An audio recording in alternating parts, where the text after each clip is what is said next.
The discovery of Alpharius marked the end of an era that had defined much of the Great Crusade's early momentum. By the time the 20th Primarch was finally located, the Imperium had already expanded across thousands of worlds, and 18 of his Gene brothers had long since taken their places at the head of their respective legions. The circumstances surrounding Alpharius's recovery stood in stark contrast to the well-documented reunions that had preceded him, shrouded in an opacity that would come to characterize everything associated with the Alpha Legion. Unlike the dramatic discoveries of Leman Russ on the ice world of Fenris or the gladiatorial spectacle that surrounded Angron's recovery from Nuceria, Alpharius's reunion with the Emperor occurred without fanfare or detailed imperial records. The official accounts, such as they existed, provided only the barest outline of events. The Primarch was found commanding what appeared to be a human fleet in the outer reaches of imperial space, already demonstrating the tactical acumen and strategic thinking that would define his approach to warfare.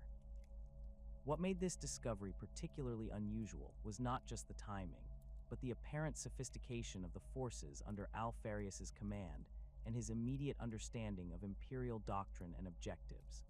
The lack of comprehensive documentation regarding Alpharius's homeworld, his upbringing, or the specific circumstances of his discovery created an information void that stood in sharp contrast to the detailed histories maintained for his brothers.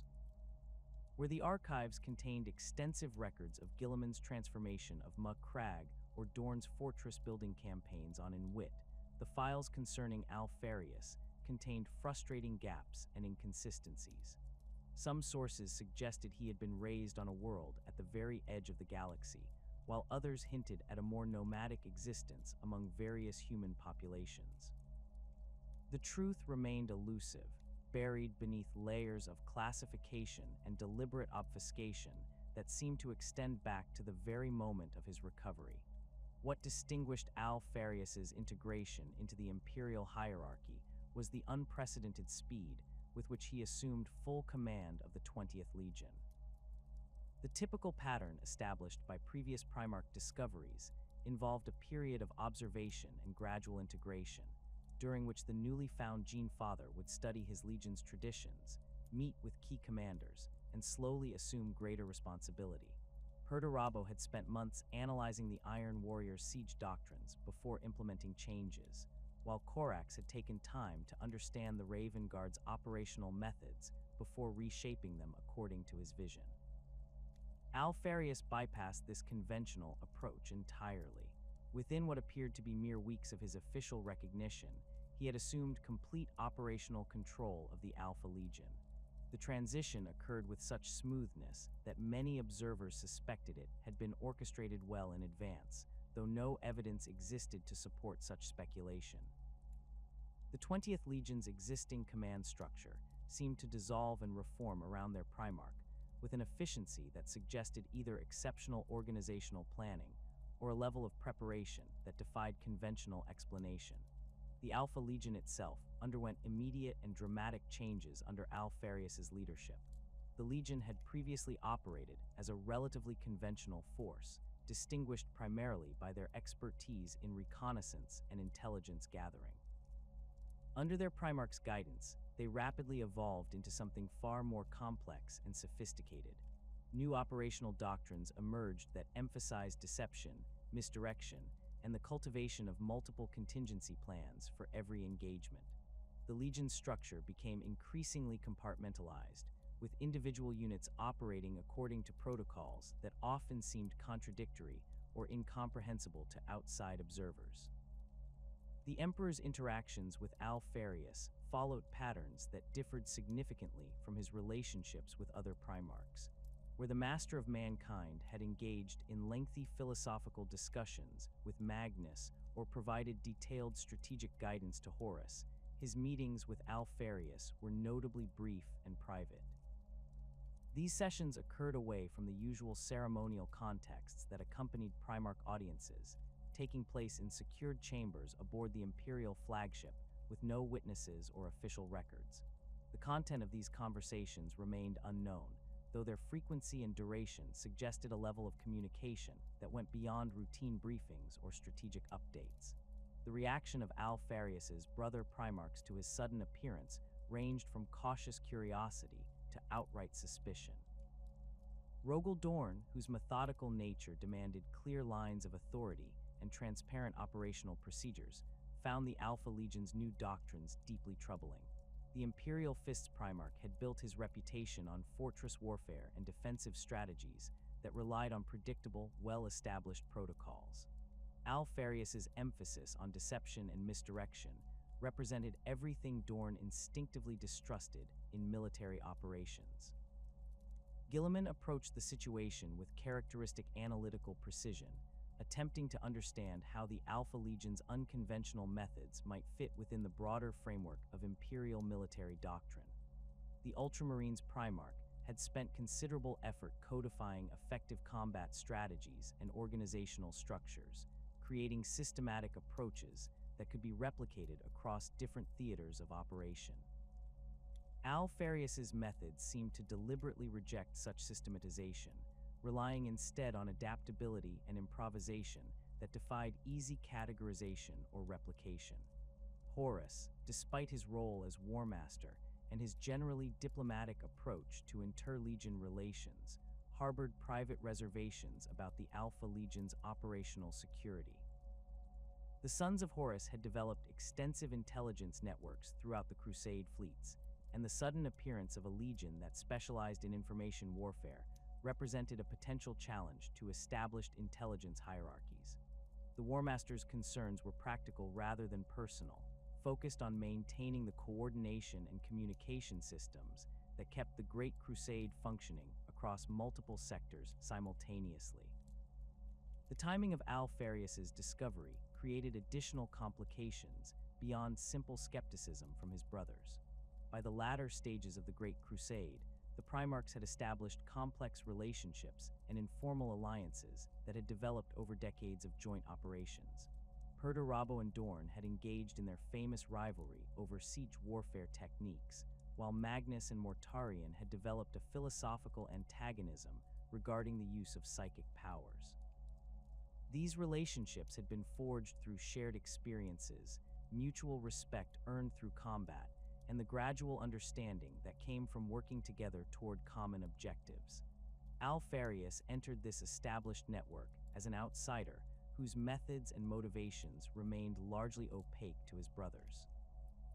His legion's rapid transformation and unconventional operational doctrines made it difficult for other Primarchs to predict how the Alpha Legion might perform in joint operations or respond to strategic directives. This uncertainty was compounded by Alpharius's personal demeanor, which combined apparent openness with an underlying sense that important information was being withheld or deliberately obscured. The Alpha Legion's recruitment and training procedures also underwent significant changes that attracted attention from other Legions' command structures. Where most Legions maintained relatively straightforward selection criteria and training regimens, the 20th Legion began implementing complex psychological evaluations and specialized instruction programs that seemed designed to produce warriors capable of operating independently across multiple operational parameters.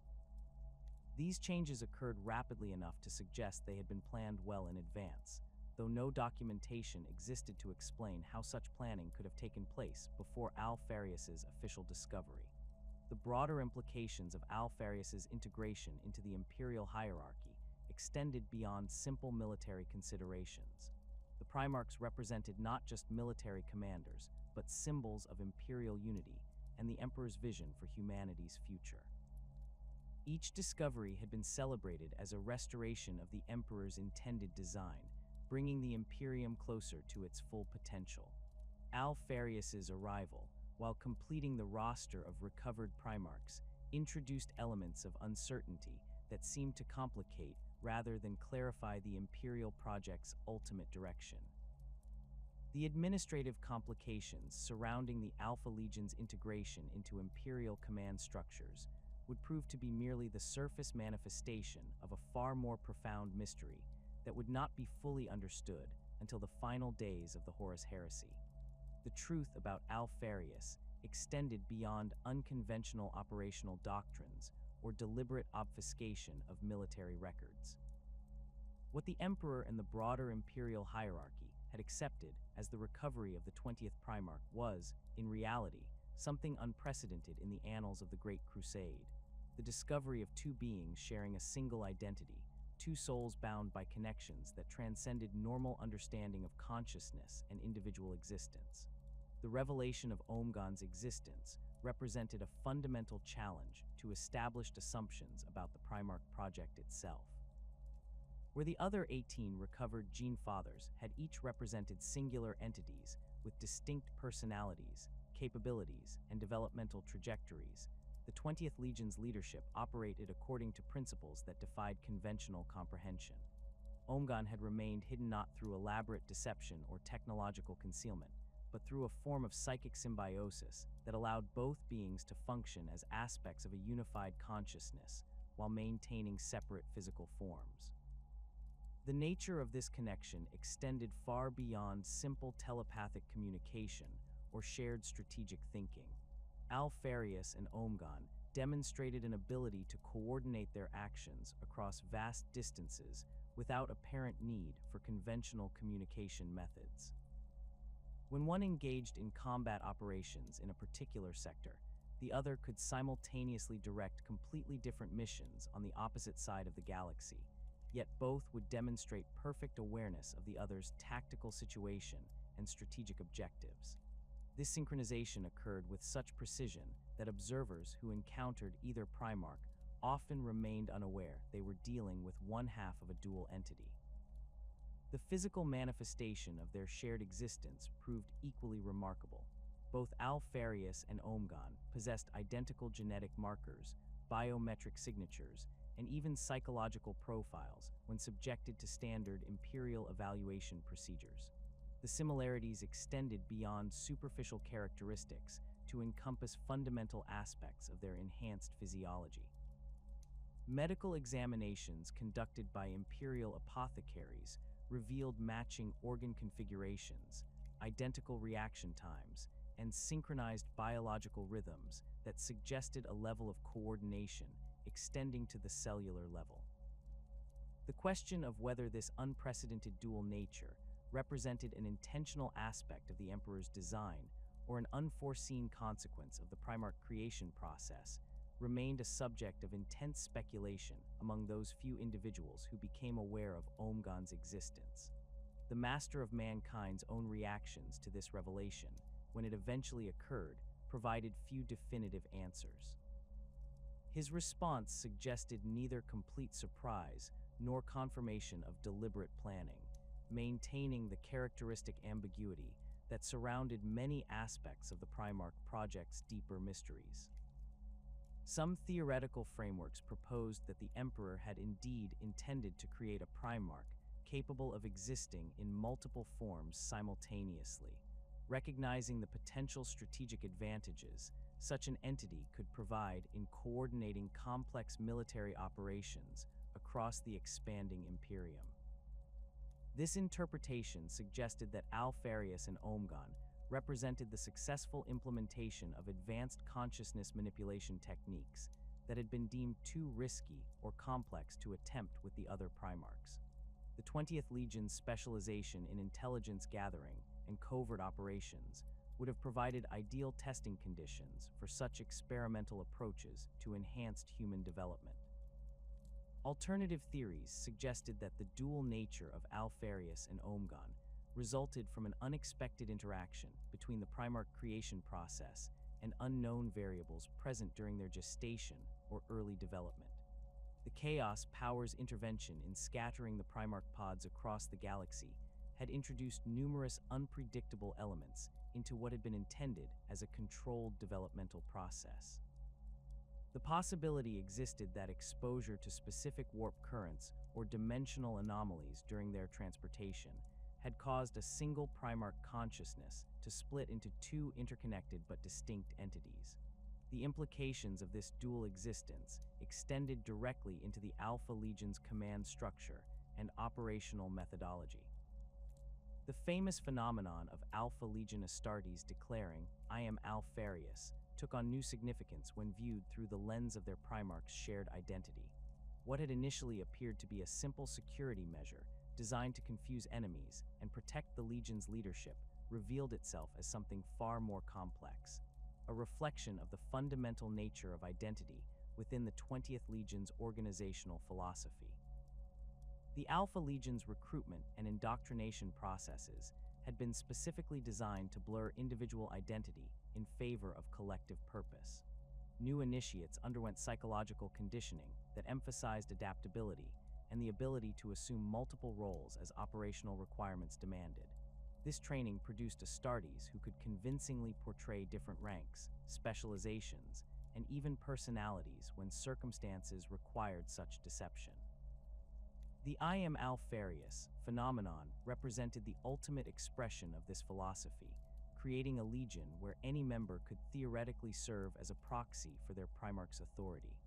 The practical implementation of this identity fluidity created unprecedented challenges for Imperial intelligence services and enemy forces attempting to understand Alpha Legion operations.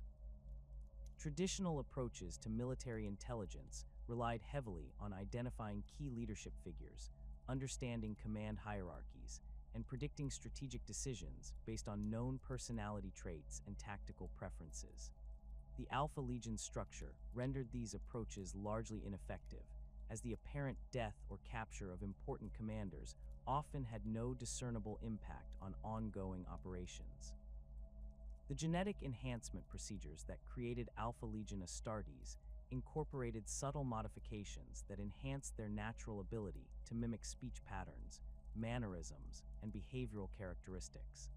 These changes went beyond the standard implantation processes used by other legions, involving additional psycho-conditioning that allowed individual warriors to rapidly adopt new personas as operational requirements demanded. The result was a force of Astartes who could seamlessly integrate into various social and military contexts while maintaining their core loyalty to Legion objectives. The command structure that emerged from this philosophical approach defied conventional military organization principles. Rather than operating through traditional hierarchical chains of authority, the Alpha Legion functioned as an interconnected network where information and directives could flow through multiple pathways simultaneously. Individual commanders possessed broad discretionary authority to interpret orders according to local conditions, while maintaining awareness of broader strategic objectives through methods that remained opaque to outside observers. The synchronization between Alpharius and Omegon enabled this decentralized command structure to function with remarkable efficiency. Both Primarchs could simultaneously oversee different aspects of complex operations, while ensuring perfect coordination between seemingly independent units. This capability allowed the Alpha Legion to conduct multiple concurrent missions that appeared unrelated to enemy intelligence services, but actually formed components of larger strategic plans that could span years or even decades in their execution. The psychological impact of the dual Primarch phenomenon on Alpha Legion morale and unit cohesion proved consistently positive throughout their operational history. Rather than creating confusion or uncertainty about leadership authority, the knowledge that their gene fathers existed as complementary aspects of a unified consciousness reinforced the Legion's emphasis on collective identity and shared purpose. Individual Astartes understood that their personal contributions formed part of a larger pattern that extended beyond their immediate awareness or comprehension. The training regimens implemented throughout the Alpha Legion reflected this philosophical framework through exercises that emphasized collective problem-solving and distributed decision-making. Rather than focusing solely on individual combat prowess or specialized technical skills, Alpha Legion instruction programs developed each Astartes' ability to function effectively within complex organizational structures, where traditional command relationships might be deliberately obscured or temporarily suspended. The intelligence-gathering capabilities that distinguished the Alpha Legion from other Imperial forces benefited enormously from their Primarch's unique nature. Alpharius and Omegon could simultaneously cultivate different intelligence networks, pursue contradictory cover identities, and maintain separate sets of contacts without creating operational conflicts or security vulnerabilities. This approach enabled the Legion to develop unprecedented insight into enemy capabilities, political situations, and strategic intentions across multiple theaters of operation. The compartmentalization that characterized Alpha Legion operations extended to their relationships with other Imperial forces and institutions.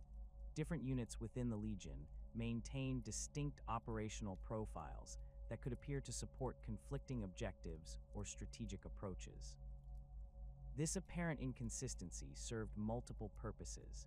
It confused potential enemies, provided operational flexibility, and created redundant capabilities that ensured mission success even when individual components were compromised or destroyed.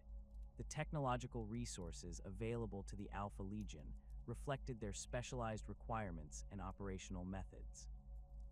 Their equipment inventories included advanced communication systems capable of maintaining secure connections across vast distances, sophisticated disguise and identity alteration devices, and specialized weapons designed for covert operations rather than conventional battlefield engagements. These resources were distributed throughout the Legion according to principles that prioritized operational security over administrative efficiency.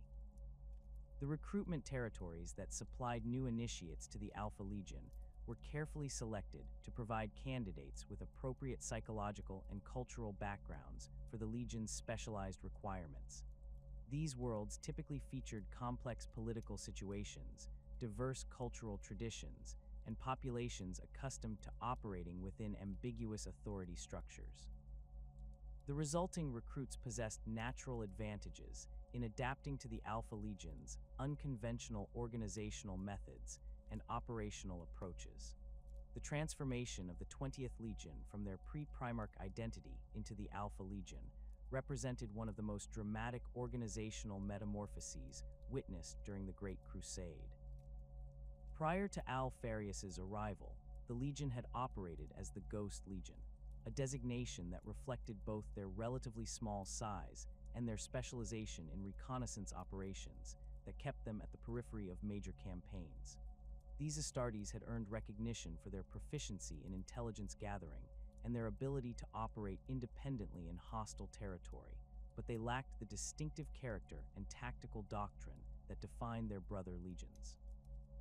The Ghost Legion's operational history before reunification with their Primarch consisted primarily of scouting missions, preliminary reconnaissance of target worlds, and support operations for larger Imperial forces.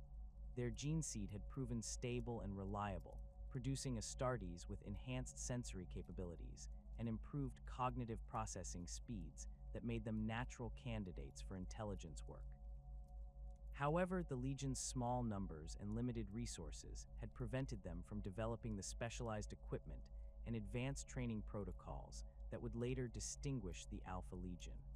The arrival of Alpharius and the subsequent revelation of Omegon's existence initiated a complete restructuring of Legion doctrine, organization, and identity. The transformation began with the implementation of what would become known as the Hydra cell structure, a revolutionary approach to military organization that departed radically from the hierarchical command systems employed by other Space Marine legions. This new structure divided the Legion into interconnected cells of varying sizes, each capable of independent operation while maintaining communication and coordination with the broader Legion network. The Hydra cell system drew its inspiration from the mythological creature that would become the Legion's primary symbol. Each cell functioned as both an independent operational unit and a component of larger organizational structures, creating redundancy and resilience that ensured the Legion's continued effectiveness even when individual cells were compromised or destroyed. The system's name reflected its core principle. The destruction of one cell would not significantly impact the others, and new cells could rapidly form to replace those that were lost. Implementation of this structure required extensive reorganization of existing Legion assets and personnel.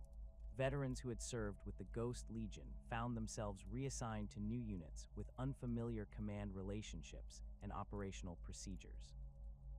The process involved careful evaluation of each Astartes' capabilities, psychological profile, and potential for adaptation to the Legion's new methods. Those who demonstrated particular aptitude for deception, infiltration, or information warfare received specialized training and enhanced responsibilities within the emerging Hydra cell network. The compartmentalized command hierarchy that emerged from this reorganization represented a fundamental departure from traditional Space Marine Legion structures. Rather than maintaining clear chains of command that could be easily understood and replicated, the Alpha Legion developed a system where authority and responsibility flowed through multiple pathways simultaneously. Individual commanders might receive orders from several different sources, each providing partial information about broader operational objectives while maintaining security through deliberate fragmentation of intelligence. This compartmentalization served multiple strategic purposes beyond simple operational security. It prevented enemy intelligence services from gaining comprehensive understanding of Alpha Legion capabilities or intentions through the capture or interrogation of individual personnel. More importantly, it enabled the Legion to pursue multiple concurrent strategies that might appear contradictory to outside observers, but actually formed components of larger plans that could span years in their execution. The training protocols developed to support this new organizational structure emphasized adaptability and psychological flexibility above traditional martial prowess.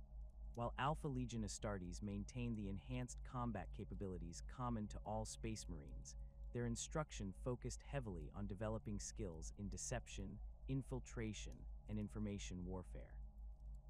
New recruits underwent extensive psychological conditioning designed to enhance their ability to assume false identities, maintain operational security under interrogation, and function effectively within ambiguous command structures. The development of the Legion's signature tactical doctrines proceeded in parallel with organizational restructuring. Infiltration became the primary method for gathering intelligence about enemy capabilities and intentions, but Alpha Legion infiltration techniques went far beyond simple reconnaissance or sabotage operations. Legion operatives learned to integrate themselves into enemy command structures, political organizations, and civilian populations for extended periods, sometimes maintaining their cover identities for years while slowly gathering information and establishing networks of contacts and resources. Misdirection evolved from a supporting tactical element into a core component of Alpha Legion strategy. Rather than simply concealing their true intentions, Legion commanders learned to actively manipulate enemy perceptions and decision-making processes. This involved creating false intelligence, establishing fake operational patterns, and conducting deliberate deception operations designed to lead enemies toward predetermined conclusions that would ultimately serve Alpha Legion objectives. Information warfare became perhaps the most sophisticated aspect of Alpha Legion tactical doctrine. The Legion developed comprehensive capabilities for intercepting, analyzing, and manipulating enemy communications. Their technical specialists created advanced equipment for electronic surveillance and signal intelligence gathering, while their psychological warfare experts designed propaganda and disinformation campaigns capable of undermining enemy morale and unit cohesion. The integration of these tactical elements required extensive coordination between different Legion specializations and organizational levels. Intelligence gathered through infiltration operations informed misdirection campaigns, while information warfare capabilities supported both infiltration and misdirection efforts. The Hydra cell structure enabled this coordination to occur without creating vulnerable centralized command nodes that could be targeted by enemy forces. The adoption of the Hydra symbol as the Legion's primary identifier reflected both their organizational structure and their tactical philosophy. The creature's multiple heads represented the distributed nature of Legion command and the redundancy built into their operational systems. The symbol's mythological associations with regeneration and resilience emphasized the Legion's ability to recover from losses and adapt to changing circumstances. The visual design incorporated subtle variations that allowed different cells and units to maintain distinct identities while remaining recognizably part of the larger Legion. The motto Hydra Dominatus emerged during this period as both a battle cry and a philosophical statement about the Legion's approach to warfare and their role within the broader imperial hierarchy. The phrase combined references to their symbolic creature with assertions of dominance and control that reflected their confidence in their methods and capabilities. Legion members used the motto as a recognition phrase during covert operations and as a rallying cry during conventional engagements. The practical implementation of these new doctrines required significant investment in specialized equipment and training facilities. The Legion established covert training centers on various worlds throughout Imperial space, each focusing on different aspects of their operational requirements. Some facilities specialized in infiltration techniques and identity assumption, while others concentrated on advanced communications technology or psychological warfare methods. The recruitment territories selected to supply new initiates to the transformed Legion reflected their specialized requirements. Worlds with complex political situations, diverse cultural traditions, and populations experienced in operating within ambiguous authority structures provided ideal candidates for Alpha Legion service. These recruits possessed natural advantages in adapting to the Legion's unconventional methods and demonstrated psychological resilience necessary for extended covert operations. The Legion's relationship with imperial institutions and other military forces became increasingly complex as their new identity solidified.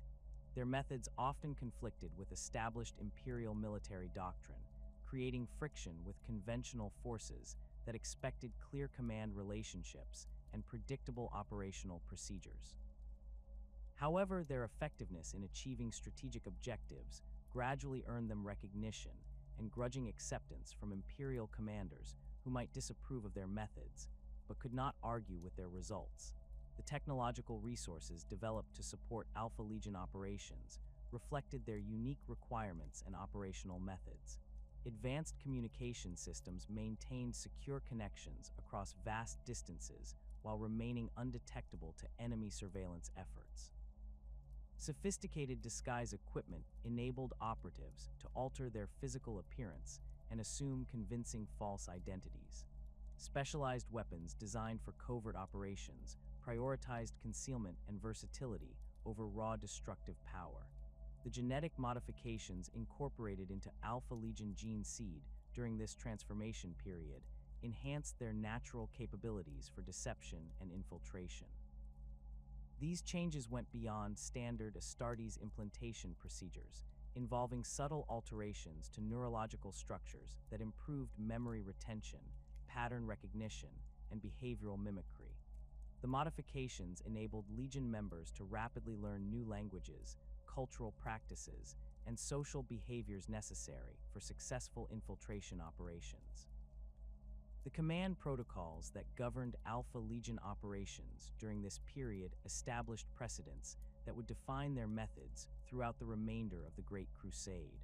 Orders typically provided broad strategic objectives, while leaving tactical implementation to local commanders who possessed better understanding of immediate circumstances. This approach required exceptional initiative and judgment from individual officers, but enabled rapid adaptation to changing situations without waiting for detailed instructions from higher authority. The intelligence networks established during the Legion's transformation created unprecedented capabilities for gathering and analyzing information about enemy activities throughout Imperial space. These networks operated independently of conventional Imperial intelligence services, maintaining their own communication systems, analytical capabilities, and operational security procedures. The information gathered through these networks often provided strategic advantages that proved decisive in subsequent military operations. The Alpha Legion's operational methodology reached its full maturation during the latter phases of the Great Crusade, when their transformed doctrine and organizational structure were put to the test across multiple theaters of war. The campaigns that followed their reunification with Alpharius demonstrated capabilities that consistently confounded both allies and enemies, establishing patterns of warfare that would define the Legion's approach throughout their existence. These operations revealed the true scope of their strategic thinking and the sophisticated nature of their intelligence apparatus, while simultaneously highlighting the fundamental differences between their methods and those employed by their brother legions.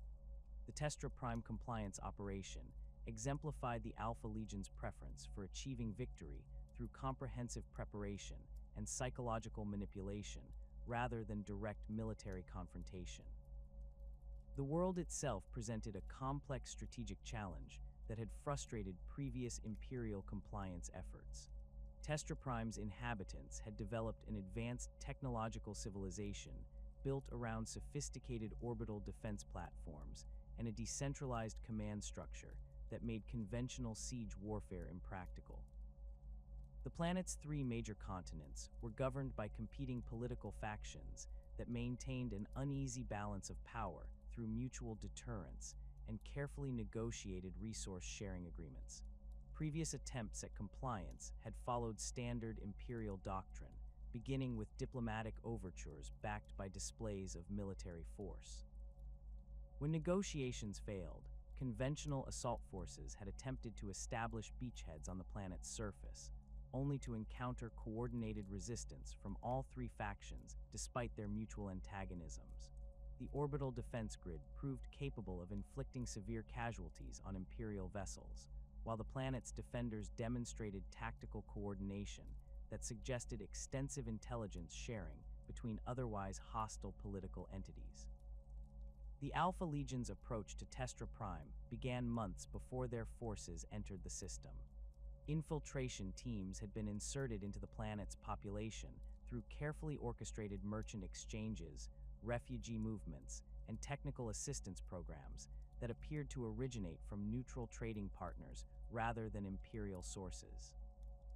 These operatives spent extensive periods establishing credible identities within each of the three major factions, gradually working their way into positions of influence within military commands, industrial organizations, and intelligence services.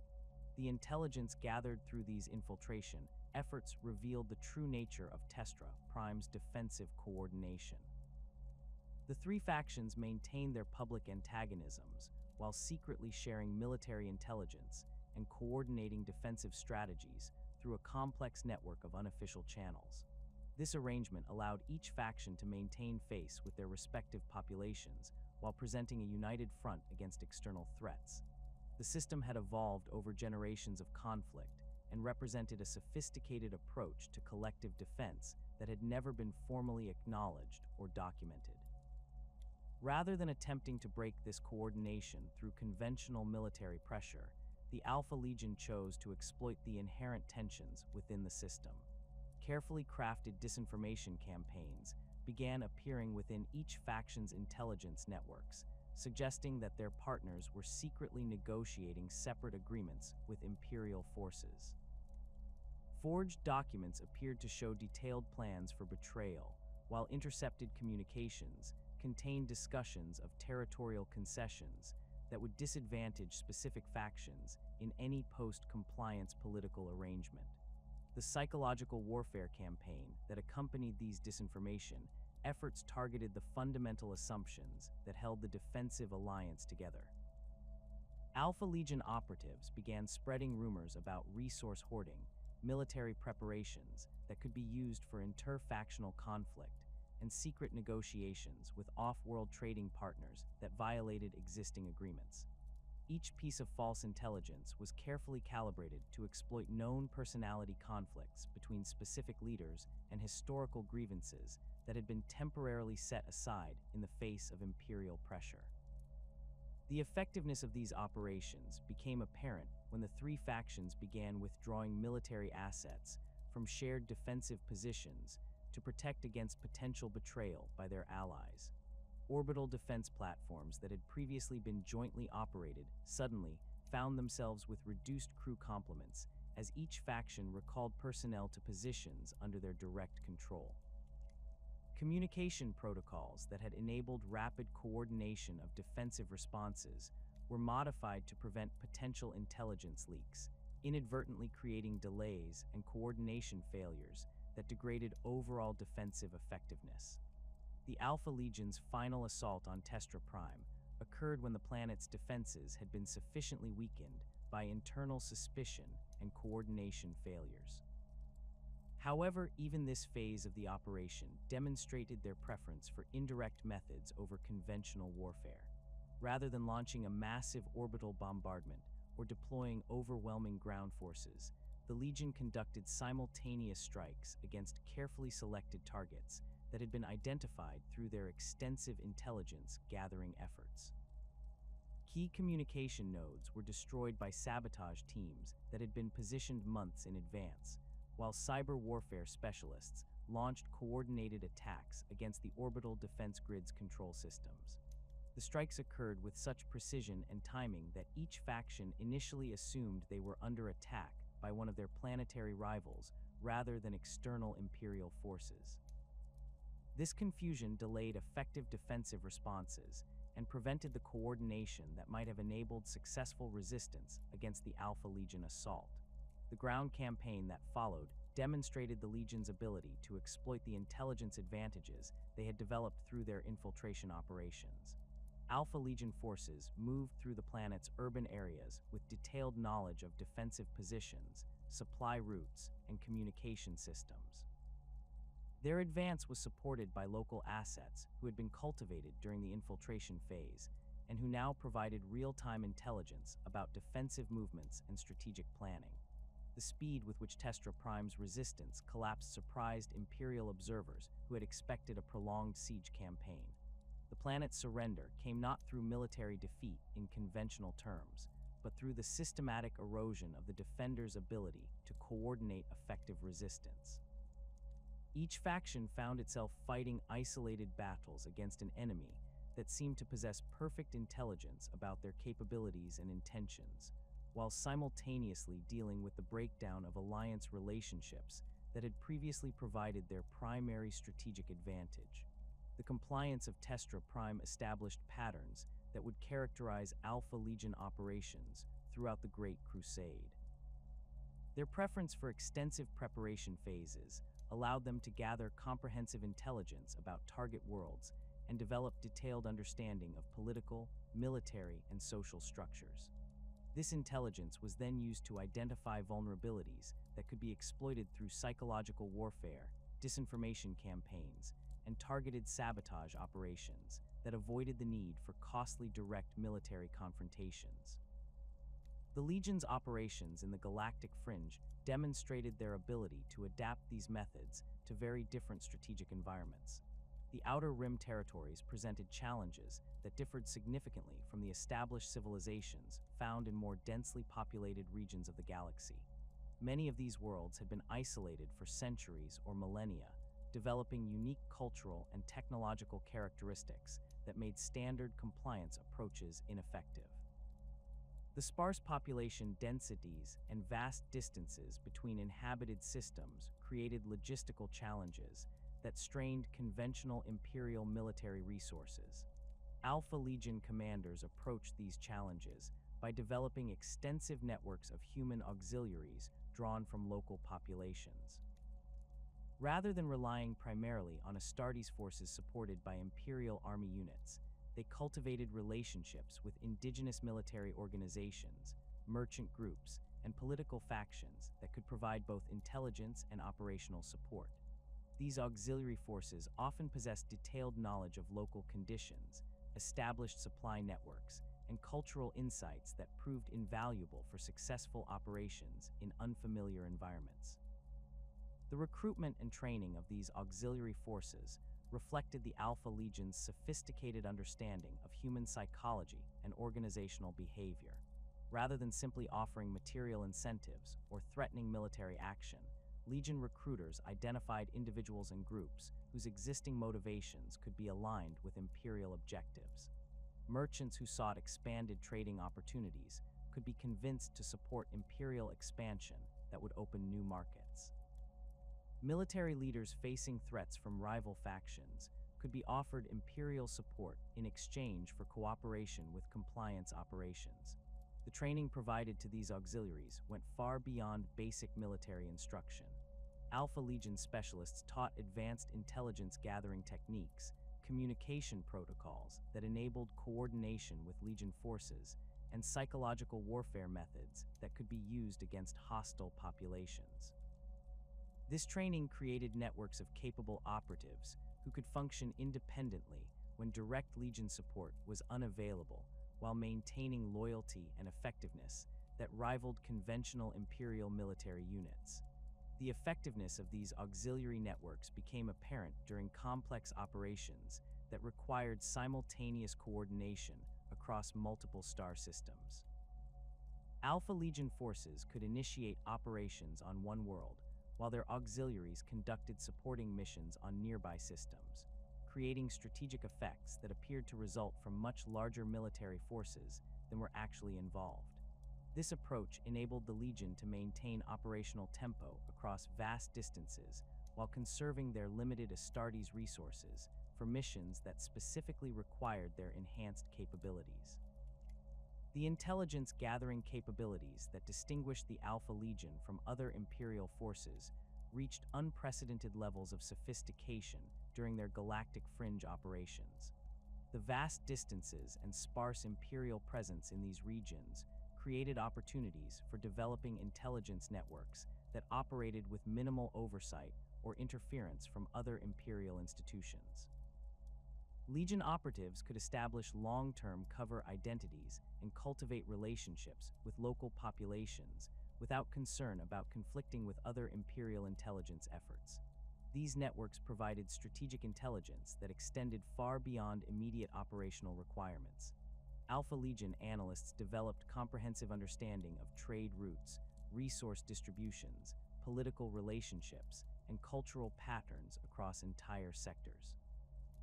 This information enabled them to predict political developments, identify emerging threats, and recognize opportunities for Imperial expansion that might not be apparent to conventional military planners operating with more limited intelligence resources.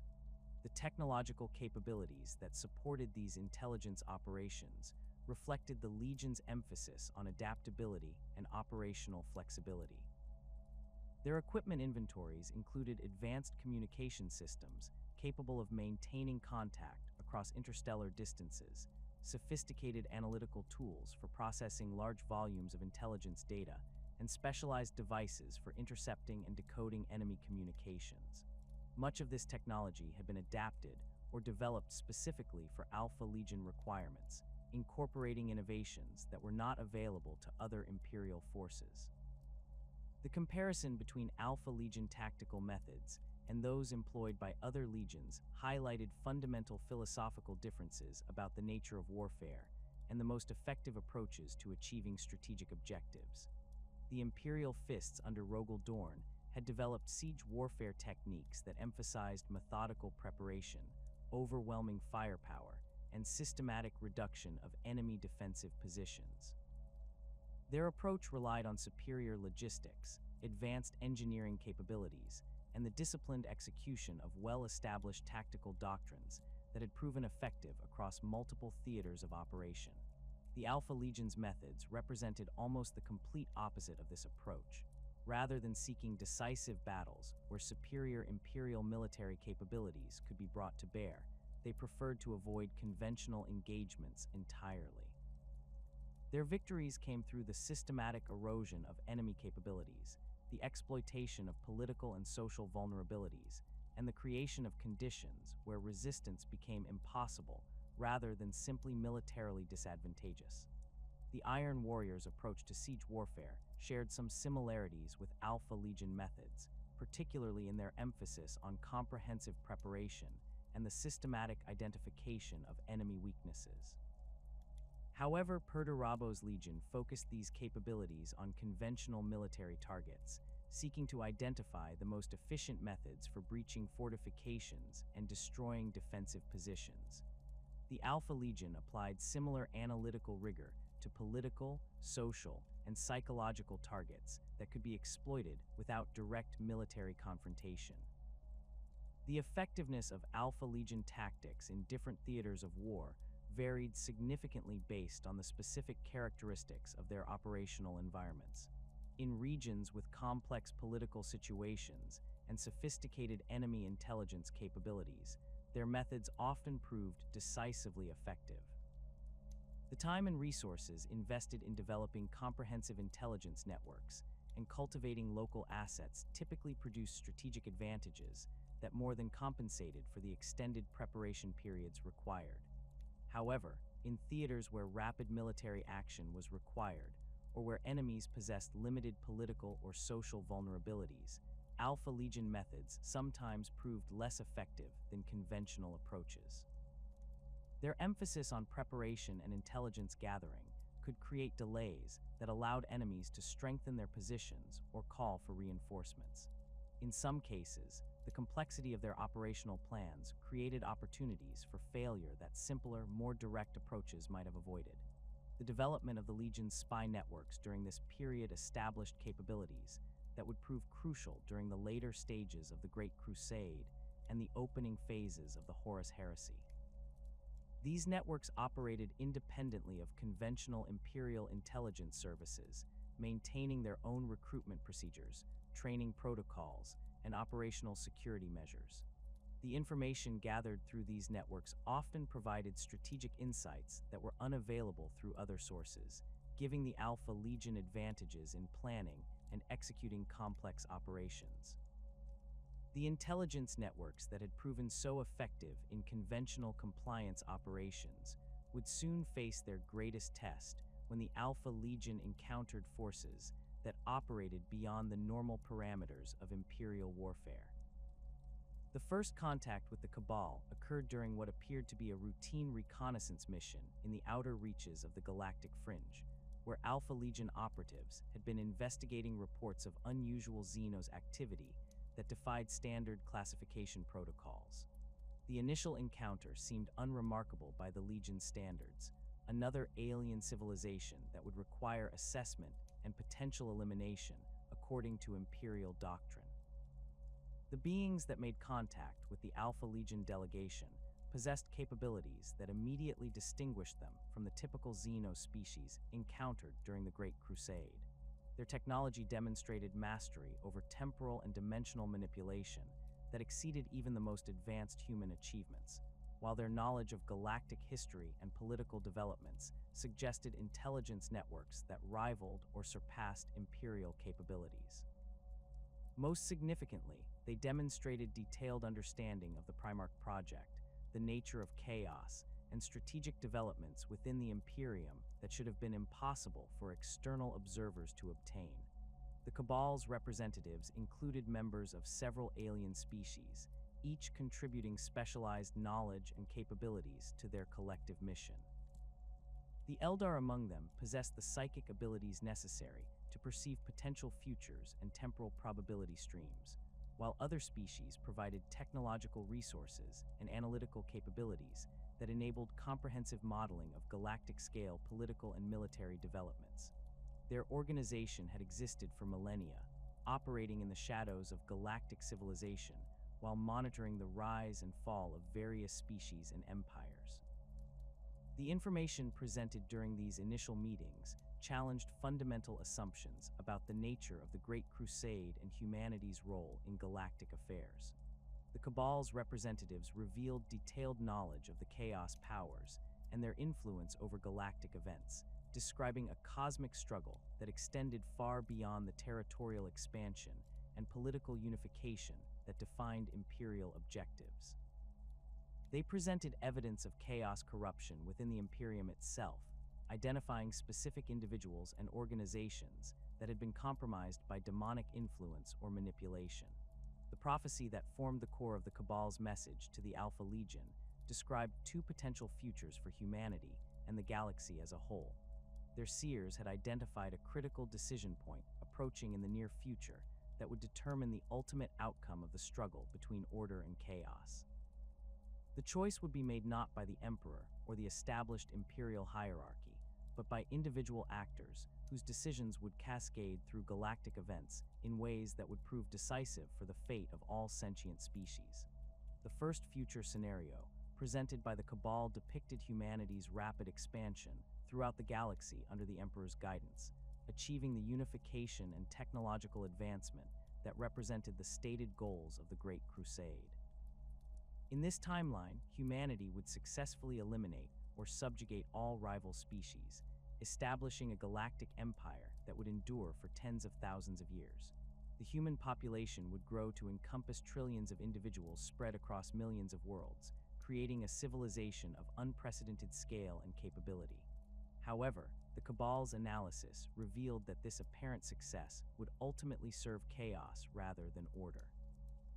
The vast human population would provide an enormous reservoir of psychic energy and emotional resonance that the chaos powers could exploit to strengthen their influence over the material universe.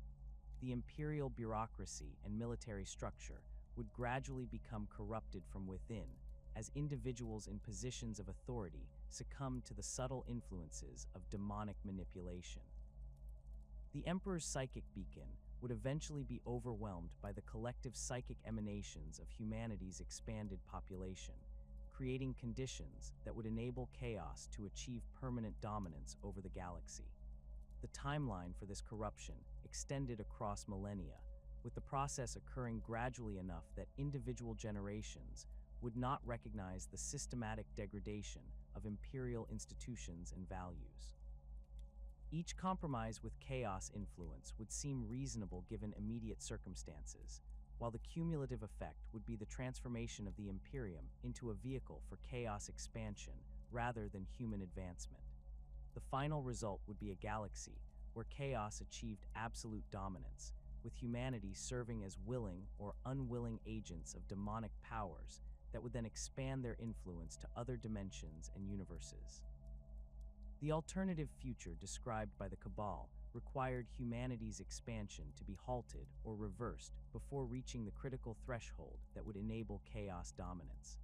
This scenario involved the systematic destruction of human civilization through internal conflict, alien intervention, or natural catastrophes that would reduce the human population to levels that could not sustain large-scale chaos influence. The immediate consequences would be devastating for humanity, involving the deaths of billions of individuals and the collapse of technological and cultural achievements that had required millennia to develop. The Cabal's analysis suggested that this catastrophic reduction in human population and influence would ultimately serve the cause of galactic order. Without the vast reservoir of human psychic energy to draw upon, the chaos powers would find their influence over the material universe significantly diminished. Other species that had been suppressed or eliminated by imperial expansion would have opportunities to develop their own civilizations and contribute to galactic stability through diversity rather than human hegemony. The long-term result would be a galaxy where multiple species maintained balance through mutual cooperation rather than domination by any single faction. The presentation of these alternatives created profound psychological and philosophical challenges for the Alpha Legion leadership who received this information. Alpharius and Omegon found themselves confronted with a choice that transcended normal military or political considerations, requiring decisions about the fundamental value of human life and civilization against abstract concepts of cosmic balance and galactic stability. The weight of potentially condemning their own species to extinction in service of broader galactic interests created internal conflicts that would influence their subsequent actions throughout the Horus Heresy. The verification of the Cabal's claims required extensive investigation using the Alpha Legion's sophisticated intelligence networks and analytical capabilities. Legion operatives began conducting discrete inquiries into the evidence presented regarding chaos corruption within imperial institutions, while their technical specialists attempted to validate the technological demonstrations that had accompanied the initial presentations. The process of verification revealed disturbing confirmation of many Cabal claims, particularly regarding the presence of chaos influence within various imperial organizations and the susceptibility of human populations to demonic manipulation. The psychological impact of this knowledge on individual Alpha Legion members varied significantly based on their personal backgrounds and philosophical orientations. Veterans who had witnessed the benefits of imperial expansion and the genuine improvements in human living conditions achieved through compliance operations found it difficult to accept that these achievements might ultimately serve malevolent purposes. Younger legionnaires who had been recruited after the Legion's transformation often demonstrated greater flexibility in adapting to the complex moral calculations that the Cabal's prophecy demanded. The compartmentalized nature of Alpha Legion operations enabled their leadership to limit knowledge of the Cabal's prophecy to specific individuals who possessed the psychological resilience and strategic understanding necessary to process this information effectively. The broader Legion membership continued operating according to established protocols and objectives, while key commanders grappled with the implications of potentially redirecting their efforts toward objectives that conflicted with official imperial doctrine and their oaths of loyalty to the Emperor. The decision-making process that followed these revelations involved extensive analysis of potential courses of action and their likely consequences. Alpharius and Omegon utilized their unique cognitive abilities to model various scenarios and evaluate the strategic implications of different approaches to the choice presented by the Cabal. Their analysis considered not only the immediate military and political consequences of various actions, but also the long-term effects on human civilization and galactic stability that would result from different decisions. The complexity of this decision was compounded by the limited time available for deliberation and the need to maintain operational security while conducting the analysis.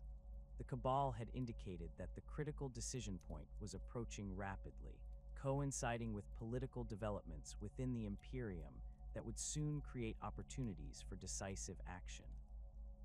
The Alpha Legion's leadership recognized that delay or indecision would effectively constitute a choice to accept the first future scenario, as continued Imperial expansion would proceed according to existing momentum and established policies.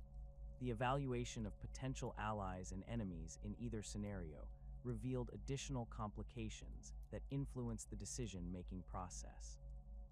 Supporting the Cabal's preferred outcome would require cooperation with Xeno species that had traditionally been considered enemies of humanity, while potentially opposing other Space Marine legions and Imperial institutions that represented the Alpha Legion's closest allies and brother organizations. The personal relationships and loyalties that had been forged during decades of joint operations created emotional and practical obstacles to actions that would effectively constitute betrayal of established alliances. The strategic analysis conducted during this period also considered the possibility that the Cabal's prophecy might be inaccurate or deliberately misleading. The Alpha Legion's intelligence specialists evaluated the motivations and capabilities of the various alien species involved in the Cabal, seeking to identify potential deceptions or hidden agendas that might compromise the validity of their predictions.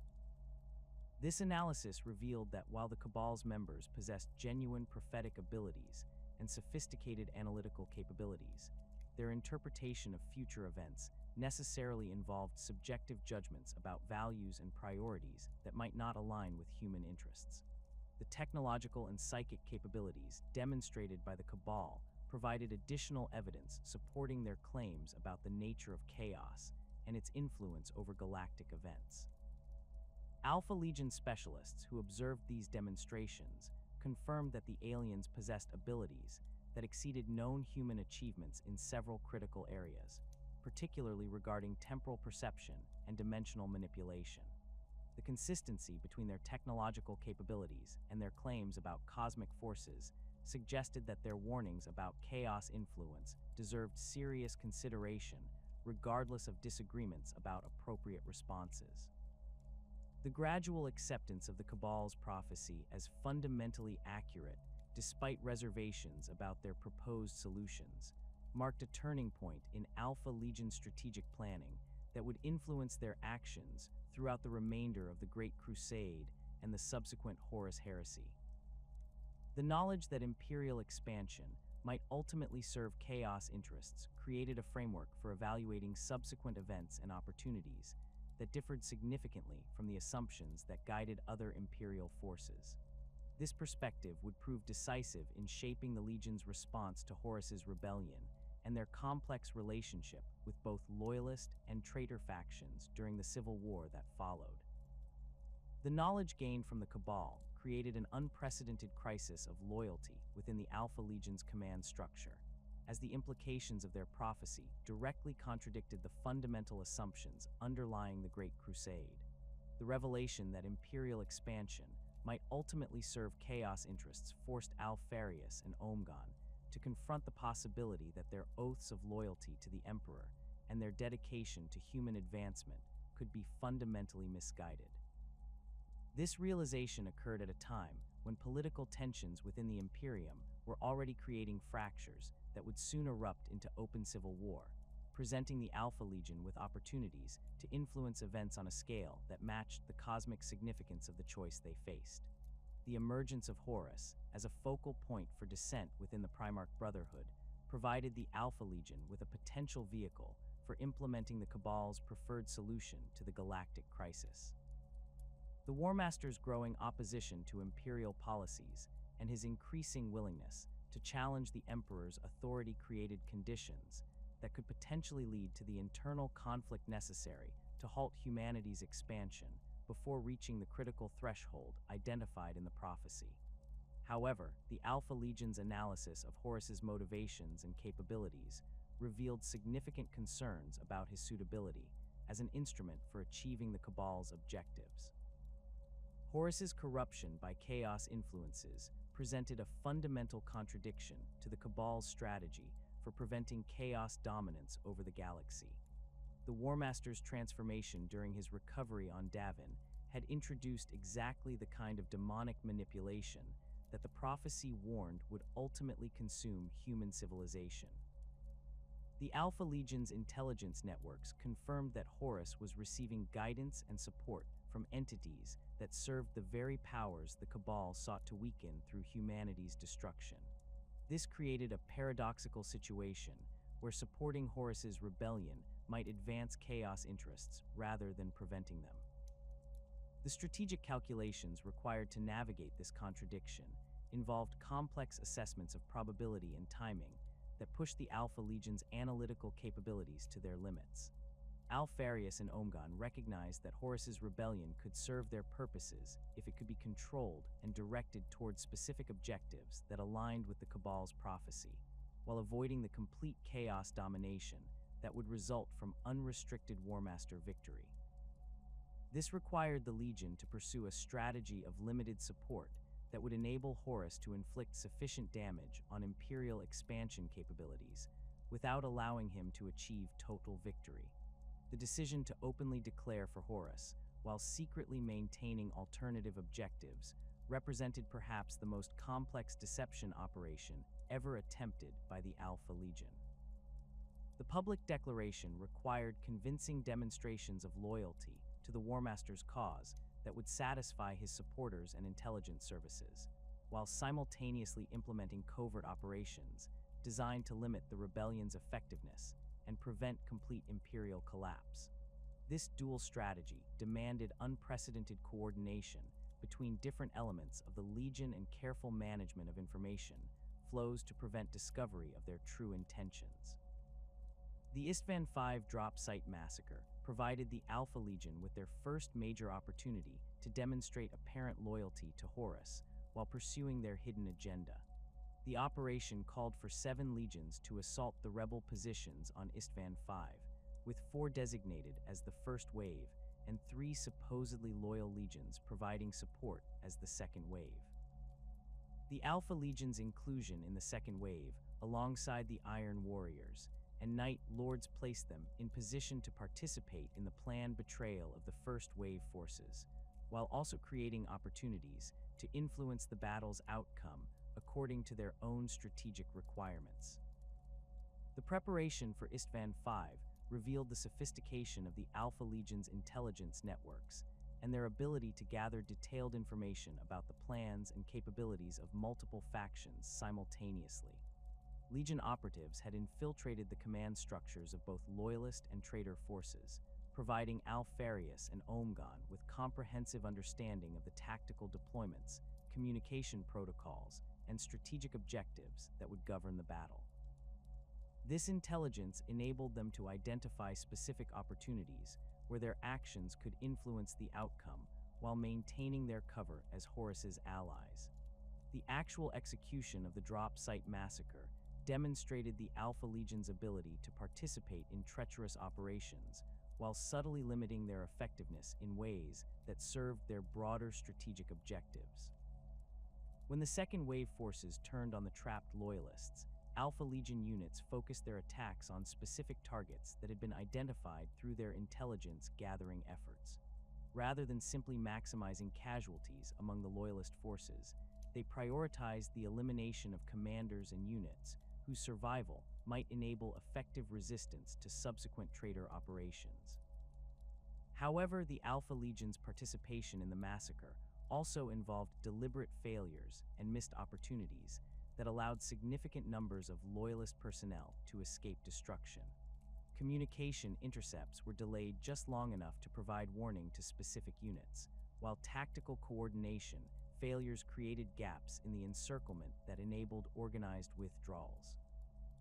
These actions required exceptional skill to execute without arousing suspicion from their traitor allies, as the failures had to appear consistent with the chaos and confusion of a complex multi-legion operation.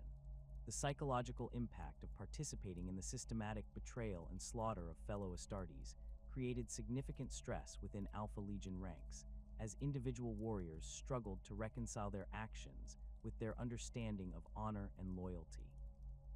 The compartmentalized nature of Legion operations meant that many participants were unaware of the broader strategic context that justified their apparent treachery, creating internal tensions that required careful management to prevent unit cohesion failures or security breaches that could expose their true agenda. The aftermath of Istvan V established the Alpha Legion's credentials as committed supporters of Horus's rebellion, while simultaneously advancing their hidden objectives through the systematic elimination of Imperial forces that could have prevented the Civil War from achieving the destructive scope necessary to fulfill the Cabal's prophecy. The massacre had effectively removed 3 entire legions from the Loyalist order of battle, while demonstrating the traitors' willingness to employ any methods necessary to achieve victory.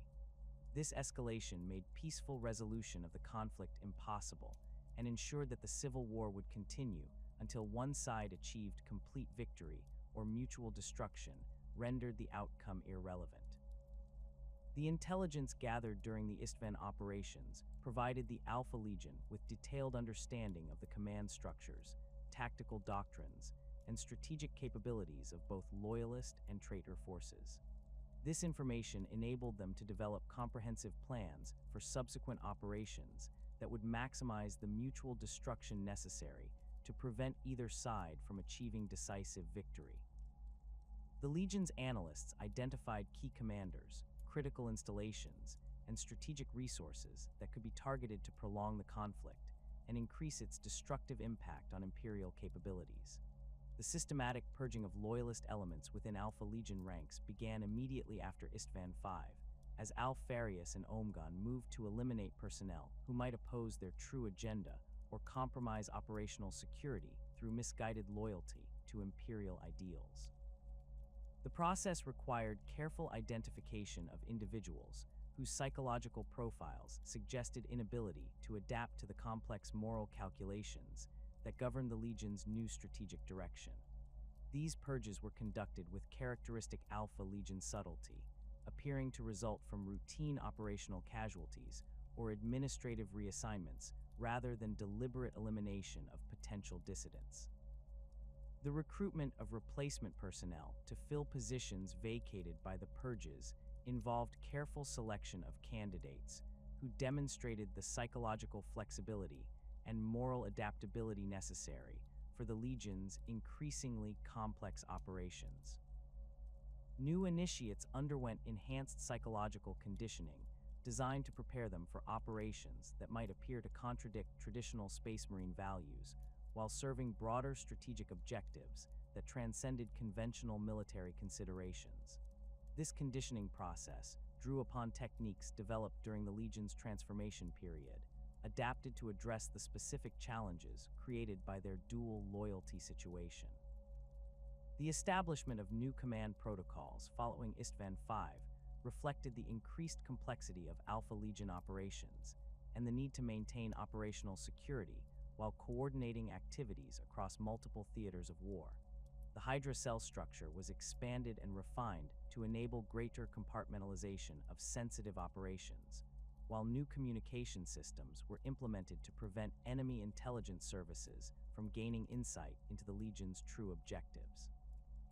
These modifications enabled the Legion to pursue contradictory operational goals simultaneously without creating internal coordination failures or security vulnerabilities.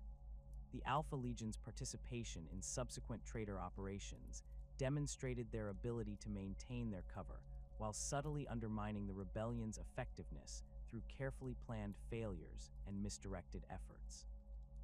During the assault on the Sol system, Alpha Legion forces were assigned to critical missions that required their specialized capabilities, but their execution of these missions consistently fell short of complete success in ways that provided loyalist forces with opportunities to mount effective resistance.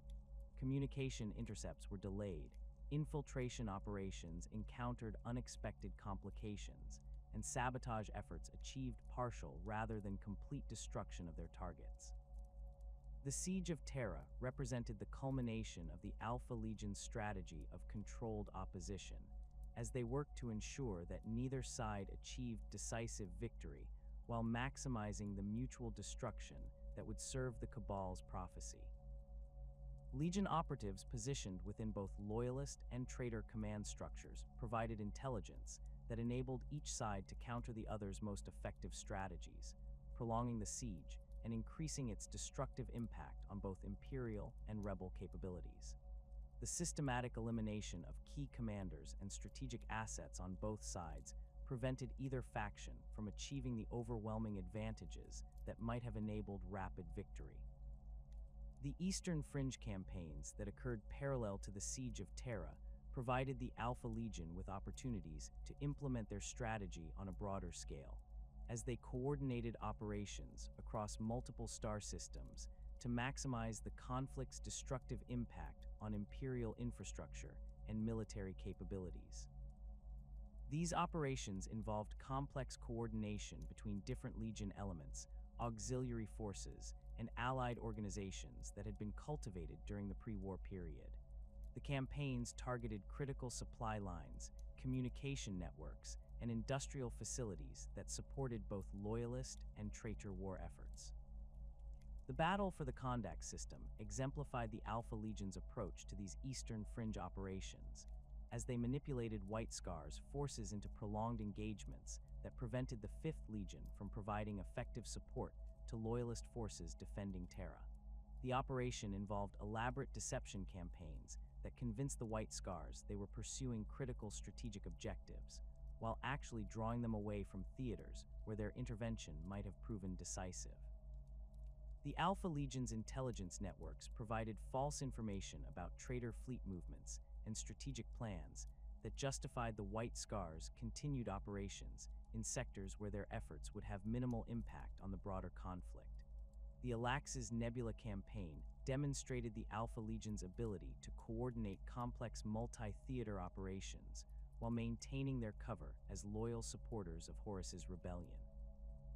The engagement with Raven Guard survivors from Istvan V required the Legion to eliminate potential threats to their operational security while appearing to pursue legitimate military objectives.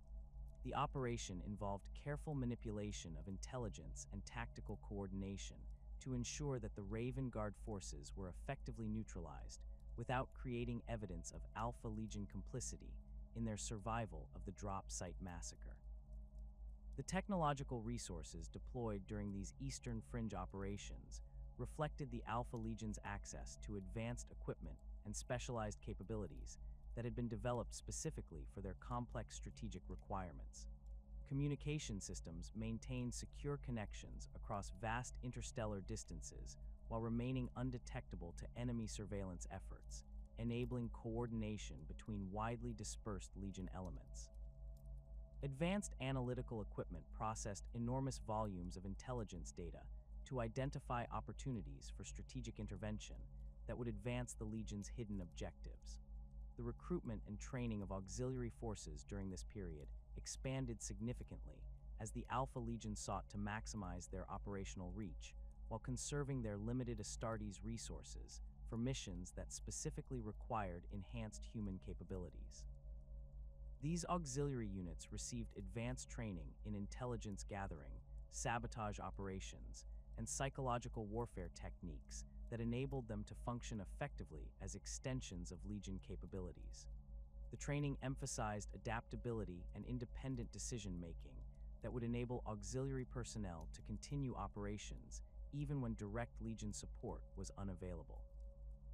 The intelligence networks that supported these operations achieved unprecedented scope and sophistication, with operatives positioned throughout Imperial space and within the command structures of multiple factions involved in the Civil War. These networks provided real-time intelligence about military movements, political developments, and strategic planning that enabled the Alpha Legion to anticipate and influence events across the galaxy. The information gathered through these sources often proved more comprehensive and accurate than that available to conventional Imperial intelligence services, giving the Legion decisive advantages in planning and executing complex operations. The analysis of battlefield casualties and strategic losses during this period revealed the effectiveness of the Alpha Legion's strategy for maximizing mutual destruction while preventing decisive victory by either faction. Imperial and traitor forces were suffering unprecedented losses that degraded their capabilities for continued expansion or consolidation of territorial gains. The prolonged nature of the conflict was consuming resources and personnel at rates that threatened the long-term viability of human civilization, creating conditions that aligned with the Cabal's prophecy regarding the necessity of limiting human expansion to prevent chaos dominance. The complexity of the Alpha Legion's strategic position during the Horus Heresy reached unprecedented levels as they navigated the treacherous waters of apparent rebellion while pursuing objectives that transcended simple factional loyalty. Their operations during this period demonstrated capabilities that went far beyond conventional military deception, involving the systematic manipulation of both loyalist and traitor forces to achieve outcomes that served neither side's immediate interests. The Legion's ability to maintain credible facades of loyalty to opposing factions while advancing their own agenda required operational sophistication that pushed the boundaries of what was considered possible in warfare. The Tenebrae installation incident exemplified the Alpha Legion's approach to operations that appeared to serve loyalist interests while maintaining their traitor credentials. The facility housed critical research into advanced Vox communication technologies that could potentially break through the warp storms plaguing Imperial communications during the Civil War. Intelligence gathered through their extensive networks indicated that successful completion of this research would provide either faction with decisive strategic advantages in coordinating military operations across multiple sectors. The Alpha Legion's response involved a complex operation that appeared to be a straightforward traitor assault, while actually ensuring that neither side could fully exploit the facility's capabilities. The initial phase of the operation involved Alpha Legion infiltrators who had been positioned within the facility's security apparatus months before the Civil War began. These operatives had established themselves as loyal Imperial personnel with impeccable service records and demonstrated competence in their assigned roles. Their presence enabled detailed intelligence gathering about the research progress, security protocols, and defensive capabilities that would prove crucial for planning the subsequent assault. The infiltrators also began implementing subtle sabotage measures that would compromise critical systems without creating obvious evidence of deliberate interference. When Alpha Legion forces launched their overt attack on Tenebrae, the operation followed standard traitor assault patterns that satisfied observers from other rebel legions, while incorporating elements designed to limit its ultimate effectiveness. The initial orbital bombardment targeted defensive positions and communication arrays according to conventional tactical doctrine, but the targeting solutions contained subtle errors that enabled key research personnel to evacuate with critical data before the facility's destruction. The ground assault that followed demonstrated appropriate aggression and tactical competence, while consistently encountering unexpected complications that prevented complete mission success. The evacuation of research personnel occurred through routes that had been secretly prepared by Alpha Legion infiltrators, who guided the fleeing scientists toward extraction points where Loyalist forces could recover them along with their research data. The timing of these evacuations was carefully coordinated to occur during periods when traitor surveillance was focused elsewhere, while the routes themselves had been selected to avoid areas where other rebel forces might intercept the fleeing personnel. The operation required precise coordination between infiltrators, assault forces, and external assets to ensure that the desired outcome appeared to result from tactical failures rather than deliberate planning. The intelligence provided to Loyalist forces regarding the Tenebrae assault demonstrated the Alpha Legion's sophisticated approach to information warfare. Rather than simply warning of the impending attack, which would have raised suspicions about the source of such intelligence, Legion operatives provided partial information that enabled Loyalist commanders to deduce the threat through their own analytical processes.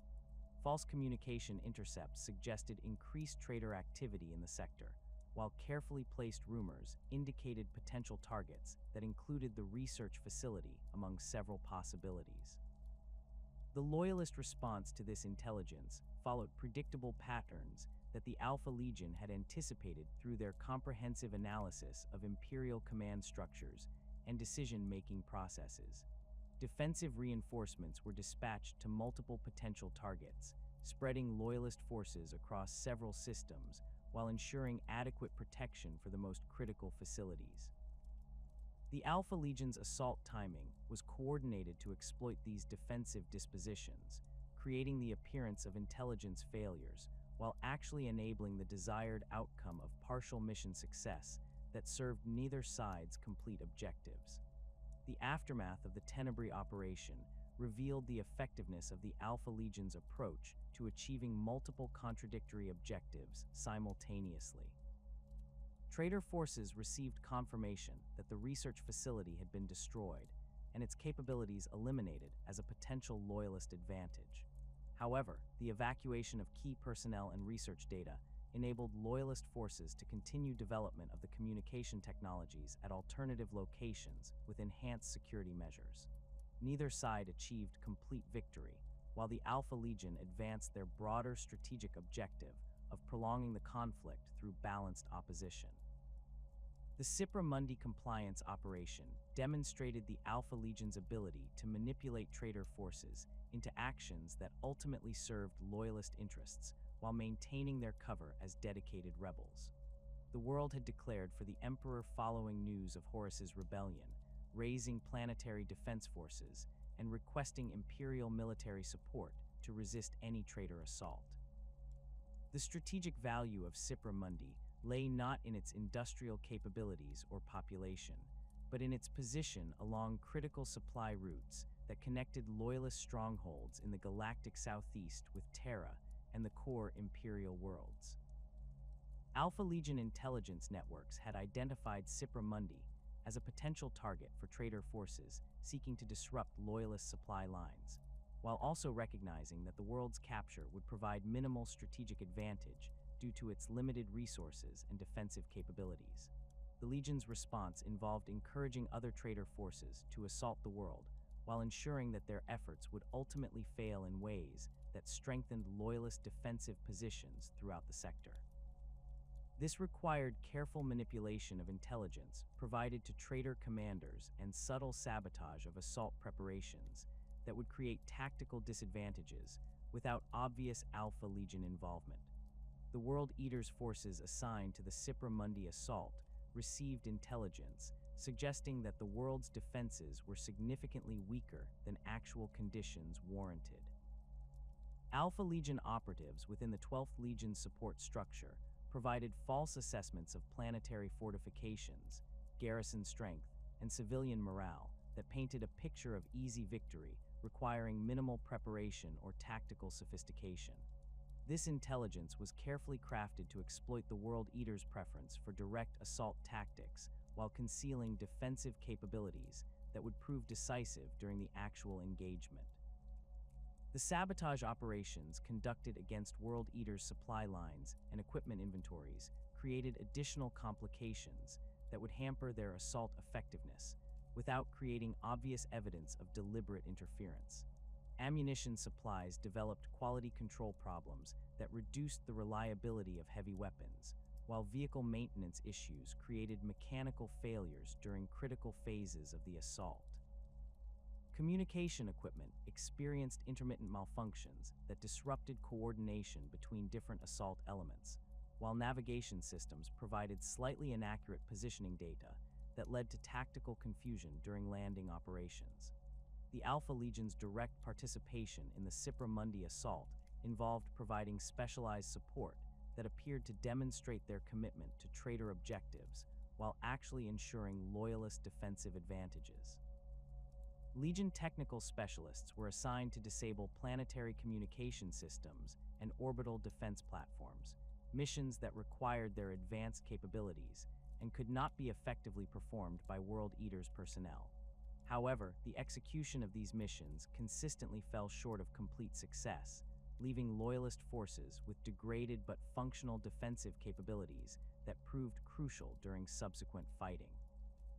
The battle for Cipra Mundi's primary, Hive City, demonstrated the effectiveness of these preparatory operations, as World Eater's forces encountered resistance that exceeded their expectations while operating with compromised equipment and unreliable intelligence.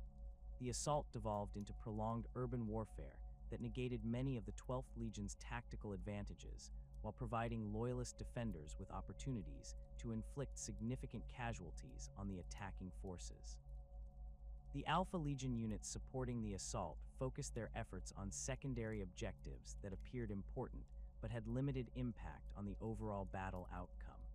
The withdrawal of traitor forces from Cipra Mundi occurred after several weeks of inconclusive fighting that had consumed significant resources while failing to achieve strategic objectives. The World Eaters had suffered casualties that reduced their effectiveness for subsequent operations, while the prolonged engagement had prevented them from participating in more strategically significant battles elsewhere in the sector. The Loyalist victory strengthened Imperial control over critical supply routes, while demonstrating that traitor forces could be successfully resisted through determined defensive efforts. The intelligence provided to both sides during the Eastern Fringe campaigns revealed the Alpha Legion's sophisticated approach to information manipulation that served their broader strategic objectives while maintaining operational security. Loyalist commanders received accurate intelligence about traitor fleet movements and strategic intentions, but this information was provided through channels that concealed its Alpha Legion origins, while appearing to result from conventional reconnaissance or captured enemy communications. The intelligence enabled Loyalist forces to prepare effective defensive measures while avoiding decisive engagements that might end the conflict too quickly. Traitor forces simultaneously received intelligence that appeared to provide strategic advantages, while actually leading them toward engagements that would maximize mutual destruction without enabling decisive victory. False information about Loyalist defensive weaknesses encouraged traitor assaults against well-prepared positions, while inaccurate assessments of Loyalist fleet dispositions led to tactical deployments that created opportunities for effective counterattacks. The intelligence was carefully calibrated to maintain traitor confidence in their eventual victory, while ensuring that their operations consumed maximum resources for minimal strategic gain. The manipulation of communication systems throughout the Eastern Fringe enabled the Alpha Legion to control information flows between different factions, while creating confusion that served their strategic objectives. Intercepted messages were selectively delayed or modified to create tactical advantages for specific forces at critical moments, while false communications created apparent intelligence leaks that influenced enemy planning processes. The sophistication of these operations required advanced technical capabilities and comprehensive understanding of enemy communication protocols that reflected the Legion's extensive preparation and intelligence gathering efforts. The Kondak system operations demonstrated the Alpha Legion's ability to manipulate White Scar's forces through carefully orchestrated deception campaigns that appeared to serve legitimate military objectives. Intelligence provided to the 5th Legion suggested that critical traitor fleet elements were operating in the sector, requiring immediate intervention to prevent their escape or reinforcement of rebel forces elsewhere. The information was supported by fabricated evidence that included false communication intercepts, manipulated sensor readings, and staged encounters with apparent enemy scouts that reinforced the deception's credibility. The White Scar's response to this intelligence followed their established tactical doctrine and operational preferences, involving rapid deployment of mobile strike forces designed to intercept and destroy enemy fleet elements before they could achieve their apparent objectives. The pursuit operations that followed consumed weeks of valuable time, while the 5th Legion chased phantom enemies through systems where their intervention would have minimal impact on the broader conflict. The Alpha Legion's coordination of these deception operations required precise timing and comprehensive understanding of White Scar's capabilities and decision-making processes. The false intelligence networks established to support these operations created the appearance of legitimate resistance movements and loyalist cells operating behind enemy lines. These fabricated organizations provided credible sources for the information being fed to White Scar's commanders, while creating additional layers of deception that concealed Alpha Legion involvement. The networks included false communication protocols, staged meetings with apparent resistance leaders, and carefully orchestrated evidence of ongoing anti-traitor activities that reinforced the overall deception narrative. The resource allocation decisions made by both loyalist and traitor forces during this period reflected the success of Alpha Legion information manipulation in creating strategic confusion that served their broader objectives. Military assets were consistently deployed to theaters where they would encounter effective opposition while being withheld from sectors where they might achieve decisive advantages. Supply lines were established along routes that appeared secure, but actually created vulnerabilities that could be exploited to maintain operational balance between competing factions. The technological capabilities deployed to support these complex deception operations included advanced communication systems that could mimic enemy transmission characteristics while remaining undetectable to conventional surveillance methods. Sophisticated data processing equipment enabled rapid analysis of intercepted communications and the generation of convincing false intelligence that matched established patterns and operational procedures. Specialized infiltration equipment allowed Alpha Legion operatives to access secure facilities and communication networks without leaving evidence of their presence. The psychological warfare elements incorporated into these operations targeted specific personality traits and decision-making patterns that had been identified through comprehensive analysis of enemy commanders and their operational histories. The false intelligence and deception campaigns were tailored to exploit known preferences, fears, and tactical biases that would influence decision-making processes in predictable ways. This approach required detailed psychological profiles and sophisticated understanding of human behavior under stress that reflected the Alpha Legion's advanced training in manipulation and influence operations. The coordination between different Alpha Legion elements operating in various sectors required communication systems and command protocols that could maintain operational security while enabling effective strategic planning across vast interstellar distances. The Hydra cell structure proved particularly effective for these operations, as individual cells could pursue apparently contradictory objectives while contributing to broader strategic plans that remained hidden from enemy intelligence services. The compartmentalization of information ensured that the compromise of individual operations would not expose the Legion's overall strategy or objectives. The auxiliary forces recruited and trained to support these operations provided capabilities that extended the Alpha Legion's reach while conserving their limited Astartes resources for missions requiring enhanced human capabilities. These auxiliaries received specialized training in deception techniques, communication protocols, and operational security measures that enabled them to function effectively as extensions of Legion capabilities. Their integration into existing military and civilian organizations provided cover for Alpha Legion operations, while creating additional sources of intelligence and operational support. The culmination of the Alpha Legion's complex web of deceptions and strategic manipulations would face its ultimate test in the Sol system itself, where the ancient fortress worlds that guarded humanity's birthplace had become the final battleground between competing visions of the Imperium's future. The assault on Pluto represented more than a conventional military engagement. It was a confrontation between fundamentally different philosophies of warfare and loyalty that had been developing throughout the Horus Heresy. For the Alpha Legion, the battle would provide the opportunity to advance their hidden agenda while maintaining their facade of rebellion, but it would also bring them into direct conflict with forces that possessed both the capability and determination to expose their deceptions. Pluto's transformation into a fortress world had occurred over centuries of careful engineering and strategic planning under the direction of Rogal Dorn and the Imperial Fists. The dwarf planet's surface bristled with orbital defense platforms, underground bunker complexes, and weapon emplacements that could engage targets throughout the outer Sol system. The installations represented the pinnacle of Imperial defensive architecture, incorporating lessons learned from siege warfare across the galaxy and adapted specifically to exploit Pluto's unique characteristics.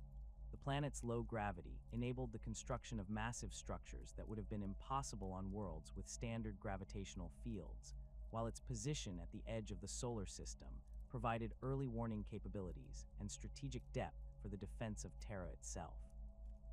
The Imperial Fist's garrison responsible for Pluto's defense had spent years preparing for exactly the kind of assault that the traitor forces were now launching. Every approach vector had been analyzed and prepared with overlapping fields of fire, while underground tunnel systems enabled rapid redeployment of defensive forces to counter enemy breakthrough attempts. The fortress installations incorporated advanced sensor networks that could track incoming threats across vast distances, providing defenders with detailed intelligence about enemy capabilities and intentions well before hostile forces entered weapons range. Rogal Dorn's personal presence on Pluto during the Alpha Legion assault reflected both the strategic importance of the installation and his determination to confront the rebels who had betrayed their oaths to the Emperor. The Primarch of the Imperial Fists had spent the early phases of the Siege of Terra coordinating defensive preparations across multiple worlds, but intelligence reports indicating Alpha Legion involvement in the Pluto assault had drawn him to the fortress world personally. His previous encounters with Alpharius during joint operations had left him deeply suspicious of the 20th Legion's methods and motivations, suspicions that recent events had only reinforced. The Alpha Legion's approach to the Pluto assault incorporated the sophisticated deception techniques that had characterized their operations throughout the heresy, but the nature of the target and the quality of its defenders created challenges that exceeded their previous experiences. The Imperial Fists had established comprehensive intelligence networks throughout the outer system that made conventional infiltration extremely difficult, while their defensive preparations had been designed specifically to counter the kind of unconventional tactics that the Alpha Legion typically employed. The fortress world's isolated position eliminated many of the civilian populations and complex political situations that the 20th Legion usually exploited to achieve their objectives. The initial phases of the assault involved Alpha Legion forces operating in coordination with other traitor elements, maintaining the appearance of conventional siege warfare while pursuing their own tactical objectives. The Legion's void warfare capabilities enabled them to engage Imperial Fist's fleet elements with apparent effectiveness, but their targeting priorities consistently focused on specific vessels and installations that had been identified through their intelligence networks as particularly significant to their broader strategic plans. The destruction of certain communication relays and sensor platforms appeared to serve conventional tactical purposes while actually creating information gaps that would prove crucial during subsequent phases of the operation. The ground assault on Pluto's surface demonstrated the Alpha Legion's adaptation of their infiltration techniques to the unique challenges presented by a heavily fortified installation defended by forces specifically trained to counter unconventional warfare. Rather than attempting large-scale infiltration operations that would likely be detected by Imperial Fist security measures, the Legion employed smaller teams with highly specialized equipment designed to penetrate specific defensive systems. These teams focused on creating tactical advantages for the conventional assault forces while avoiding the kind of comprehensive infiltration that had characterized their previous operations. The fortress installations on Pluto's surface had been constructed with multiple redundant systems and compartmentalized security measures that made them extremely resistant to the sabotage techniques that the Alpha Legion typically employed.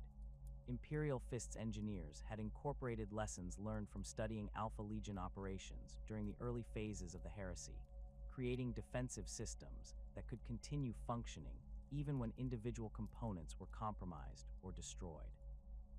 The fortress complexes included independent power systems, separate communication networks, and isolated command centers that prevented single points of failure from compromising overall defensive effectiveness. The personal duel between Alpharius and Rogal Dorn occurred during the climactic phase of the ground assault, when Alpha Legion forces had penetrated deep enough into the fortress complex to threaten critical defensive positions. The confrontation took place within one of Pluto's primary command bunkers, a massive underground facility that housed the coordination systems for the planet's orbital defense network. The chamber itself reflected Imperial Fist's architectural preferences, with reinforced adamantium walls, redundant structural supports, and defensive positions that could be held against overwhelming odds. Rogal Dorn's presence in the command bunker resulted from his personal oversight of the defensive operations and his determination to prevent Alpha Legion forces from compromising the facility's critical systems. The Imperial Fist's Primarch had been coordinating the deployment of reserve forces when Alpha Legion infiltrators breached the bunker's outer defenses, creating a tactical situation that required immediate intervention by the highest levels of command. His decision to personally engage the enemy reflected both tactical necessity and his long-standing desire to confront Alpharius directly about the 20th Legion's questionable loyalty and methods. The battle between the two Primarchs demonstrated the fundamental differences in their approaches to warfare and their understanding of duty and honor. Dorn fought with the methodical precision that characterized Imperial Fist's combat doctrine, employing defensive techniques and systematic attacks designed to gradually overwhelm his opponent through superior positioning and tactical discipline. His weapon handling reflected decades of experience in siege warfare, where careful resource management and patient execution often proved more effective than dramatic gestures or risky maneuvers. Alpharius employed the deceptive techniques and unpredictable tactics that had defined Alpha Legion operations throughout their existence, constantly shifting between different fighting styles and attempting to create confusion about his true capabilities and intentions. His combat approach incorporated elements of misdirection and psychological warfare that sought to exploit his opponent's expectations and tactical assumptions. The Alpha Legion Primarchs movements suggested multiple possible attack vectors simultaneously, forcing Dorn to defend against threats that might or might not materialize, while creating opportunities for unexpected strikes. The weapons employed during the duel reflected each Primarch's tactical philosophy and the specialized equipment that their respective legions had developed. Dorn wielded Storm's Teeth, a massive chain fist that embodied the Imperial Fist's preference for reliable, straightforward weapons that could breach any defense through overwhelming force and superior engineering. The weapon's design incorporated advanced power field technology and reinforced cutting elements that could penetrate even the most sophisticated armor systems through sustained application of destructive force. Alpharius carried weapons that reflected the Alpha Legion's emphasis on versatility and deception, including a power spear that could be rapidly reconfigured for different combat situations, and a bolt pistol with specialized ammunition designed for specific tactical applications.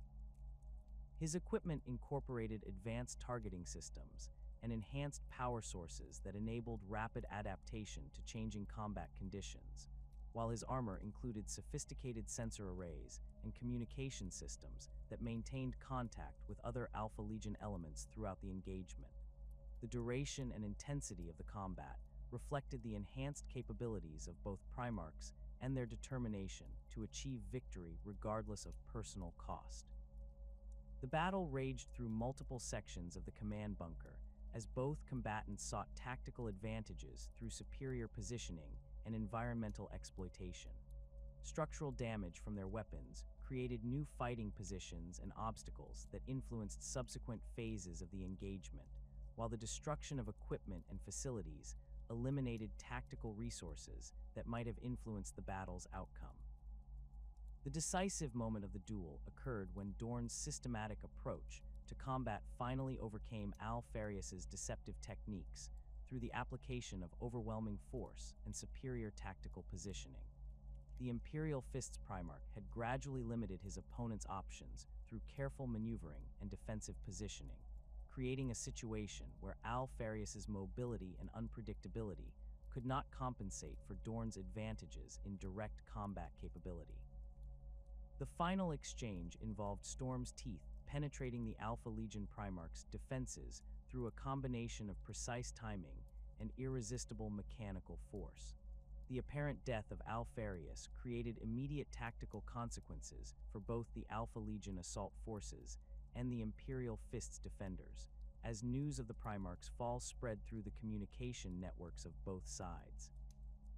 Alpha Legion units throughout the fortress complex received confirmation of their Gene Father's death through their internal communication systems, while Imperial Fist's forces learned of their Primarch's victory through their own command networks.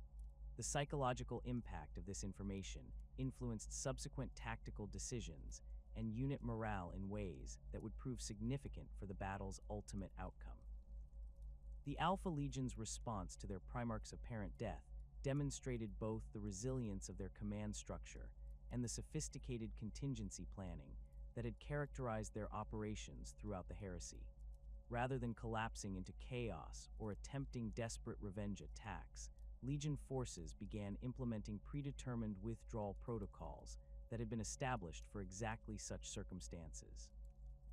The evacuation procedures involved systematic destruction of sensitive equipment and intelligence materials, while maintaining sufficient combat effectiveness to cover the retreat of surviving personnel. The Imperial Fist's reaction to the news of Alpharius's death reflected their disciplined approach to warfare and their understanding that individual victories, regardless of their significance, did not guarantee overall strategic success. While Dorn's personal triumph provided a significant morale boost for Imperial forces throughout the Sol system, the fortress defenders continued implementing their established defensive protocols and maintained their vigilance against continued Alpha Legion operations. The Imperial Fist's command structure recognized that the Alpha Legion's compartmentalized organization might enable continued operations even after the loss of their primary leader.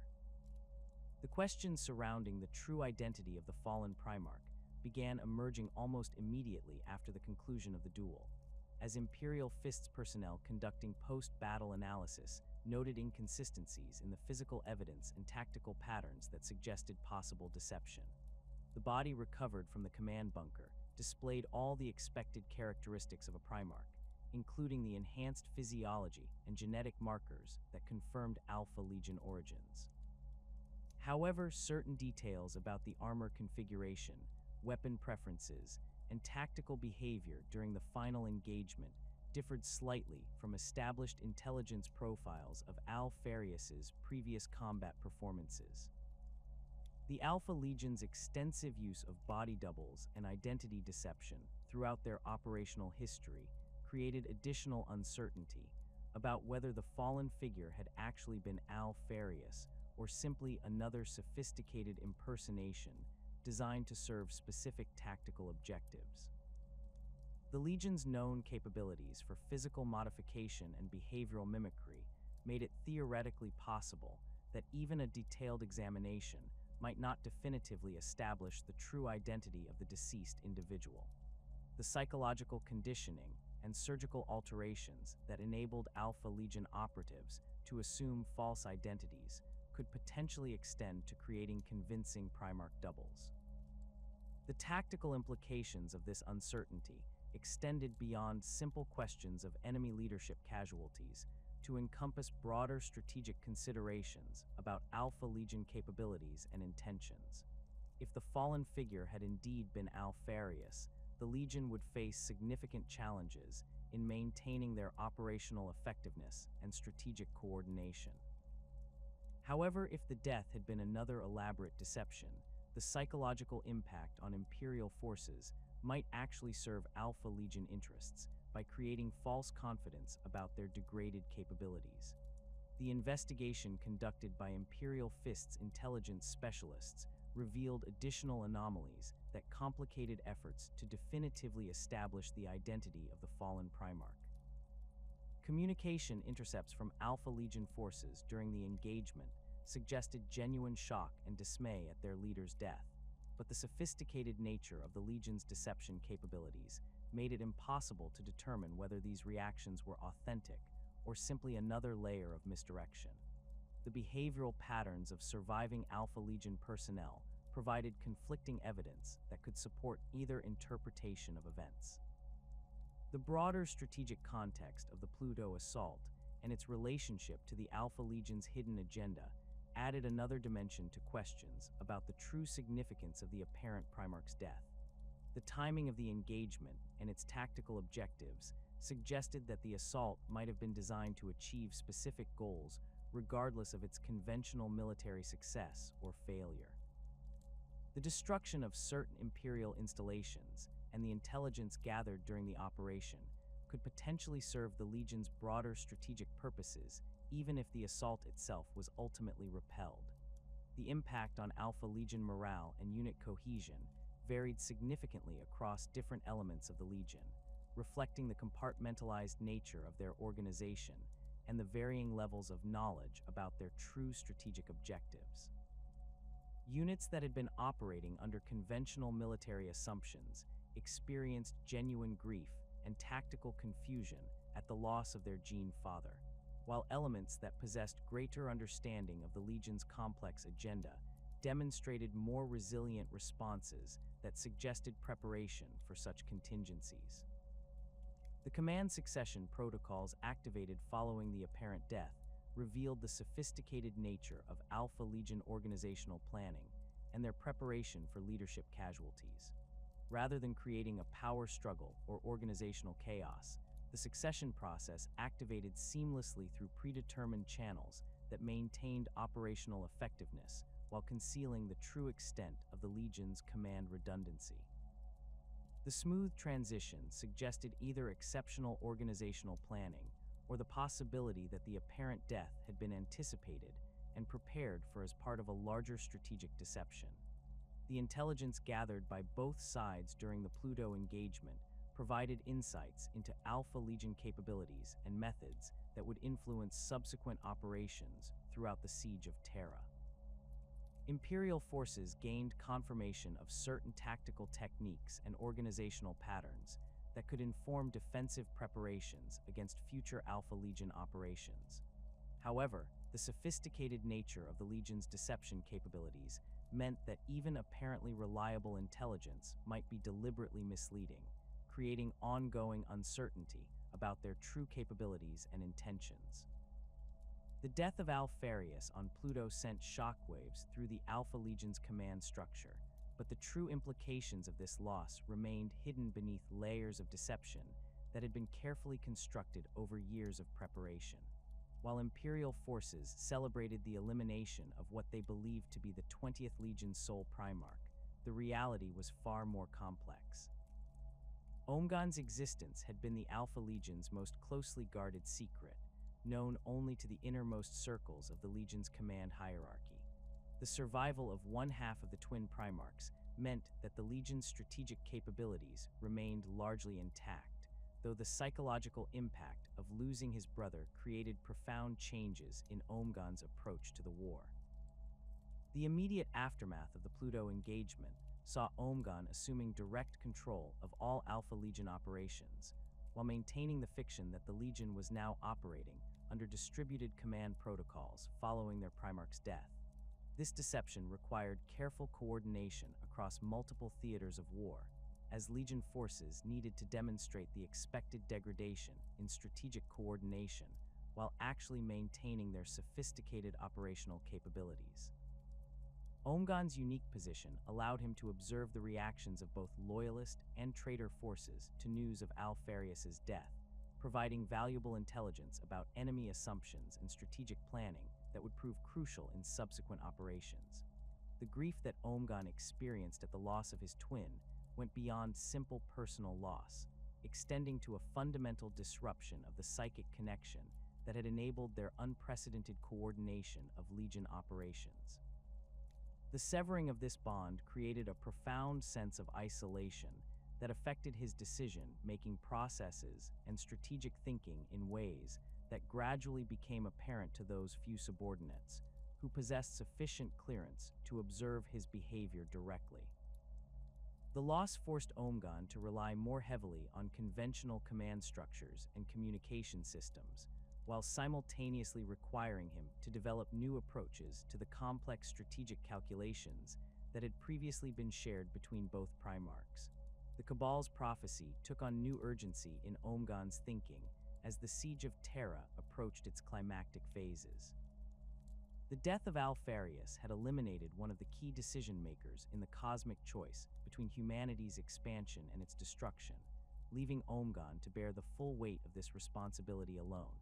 His analysis of current galactic events suggested that the Civil War was approaching the critical threshold identified in the prophecy, where the outcome would determine whether chaos achieved permanent dominance or suffered a decisive setback that would limit its influence for millennia to come. The intelligence networks that the Alpha Legion had cultivated throughout Imperial space provided Omegon with unprecedented insight into the strategic situation developing around Terra. These networks confirmed that Loyalist forces were suffering severe casualties, but maintaining their defensive positions through superior preparation and tactical discipline.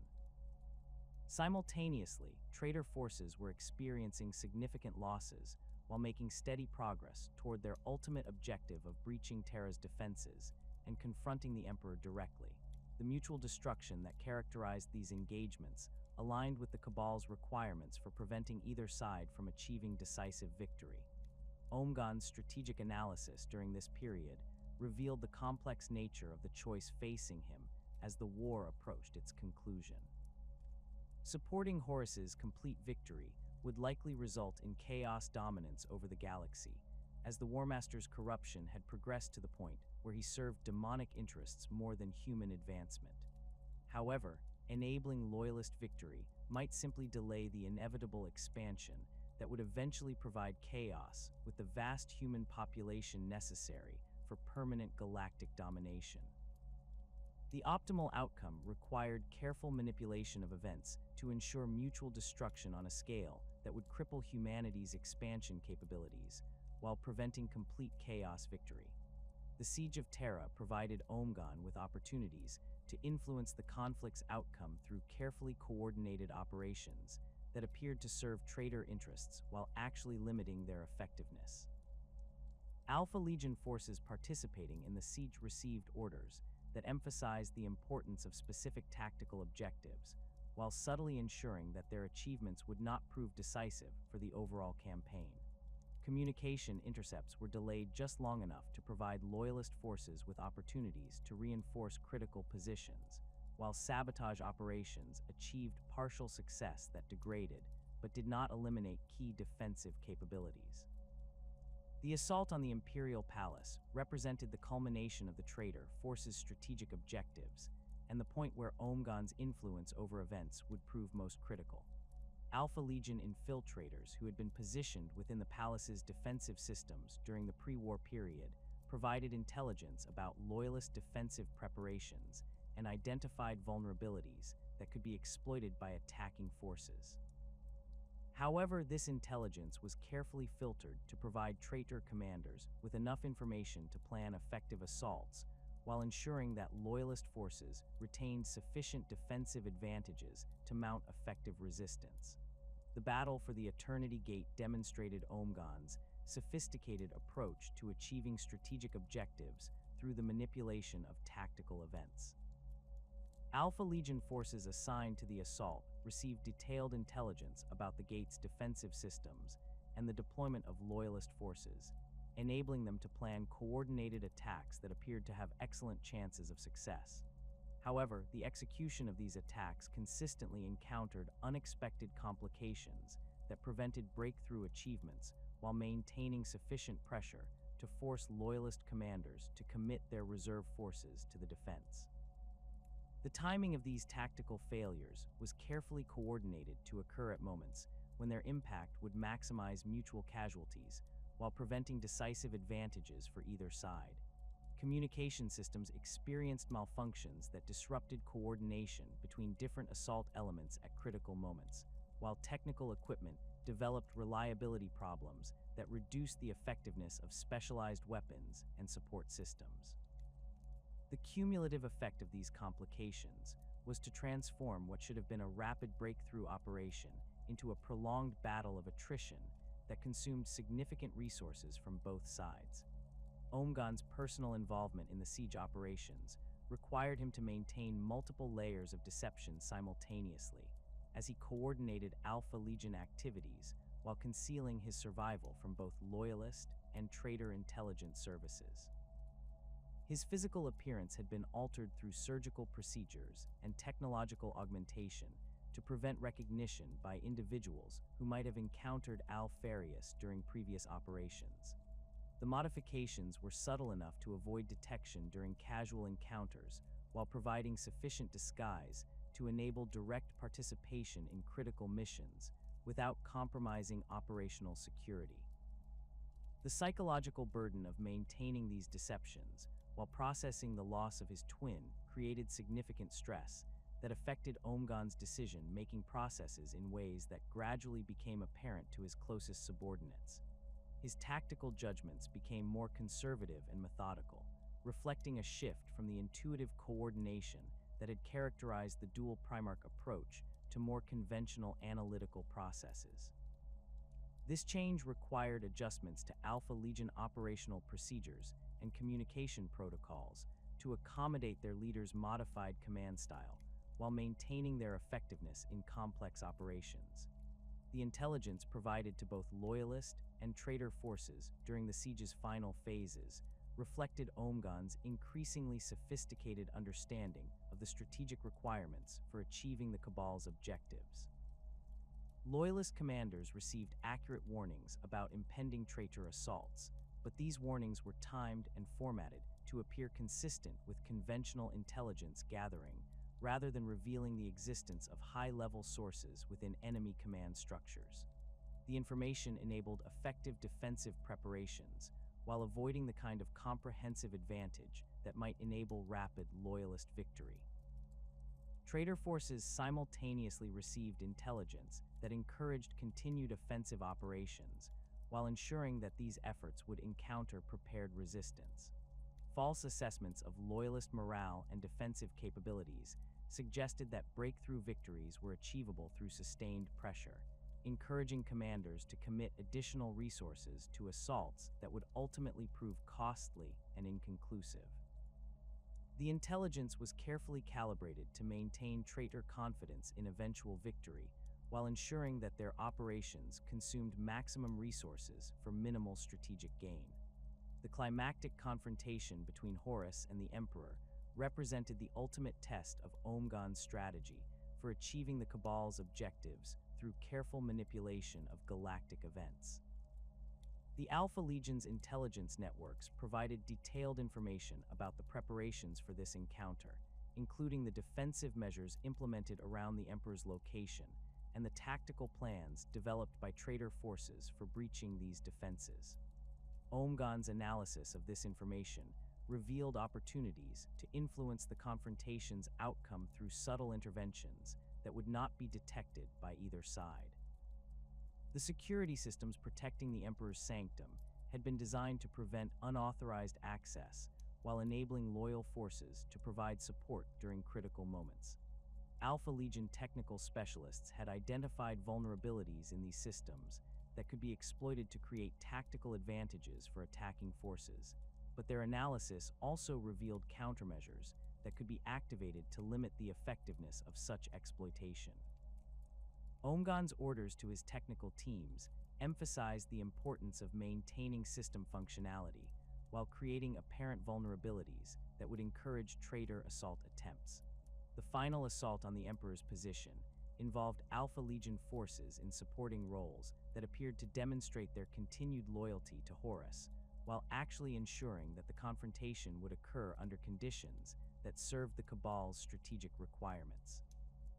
Communication systems were selectively disrupted to prevent effective coordination between different traitor elements, while security breaches were timed to occur in sequences that enabled loyalist forces to respond effectively to each successive threat.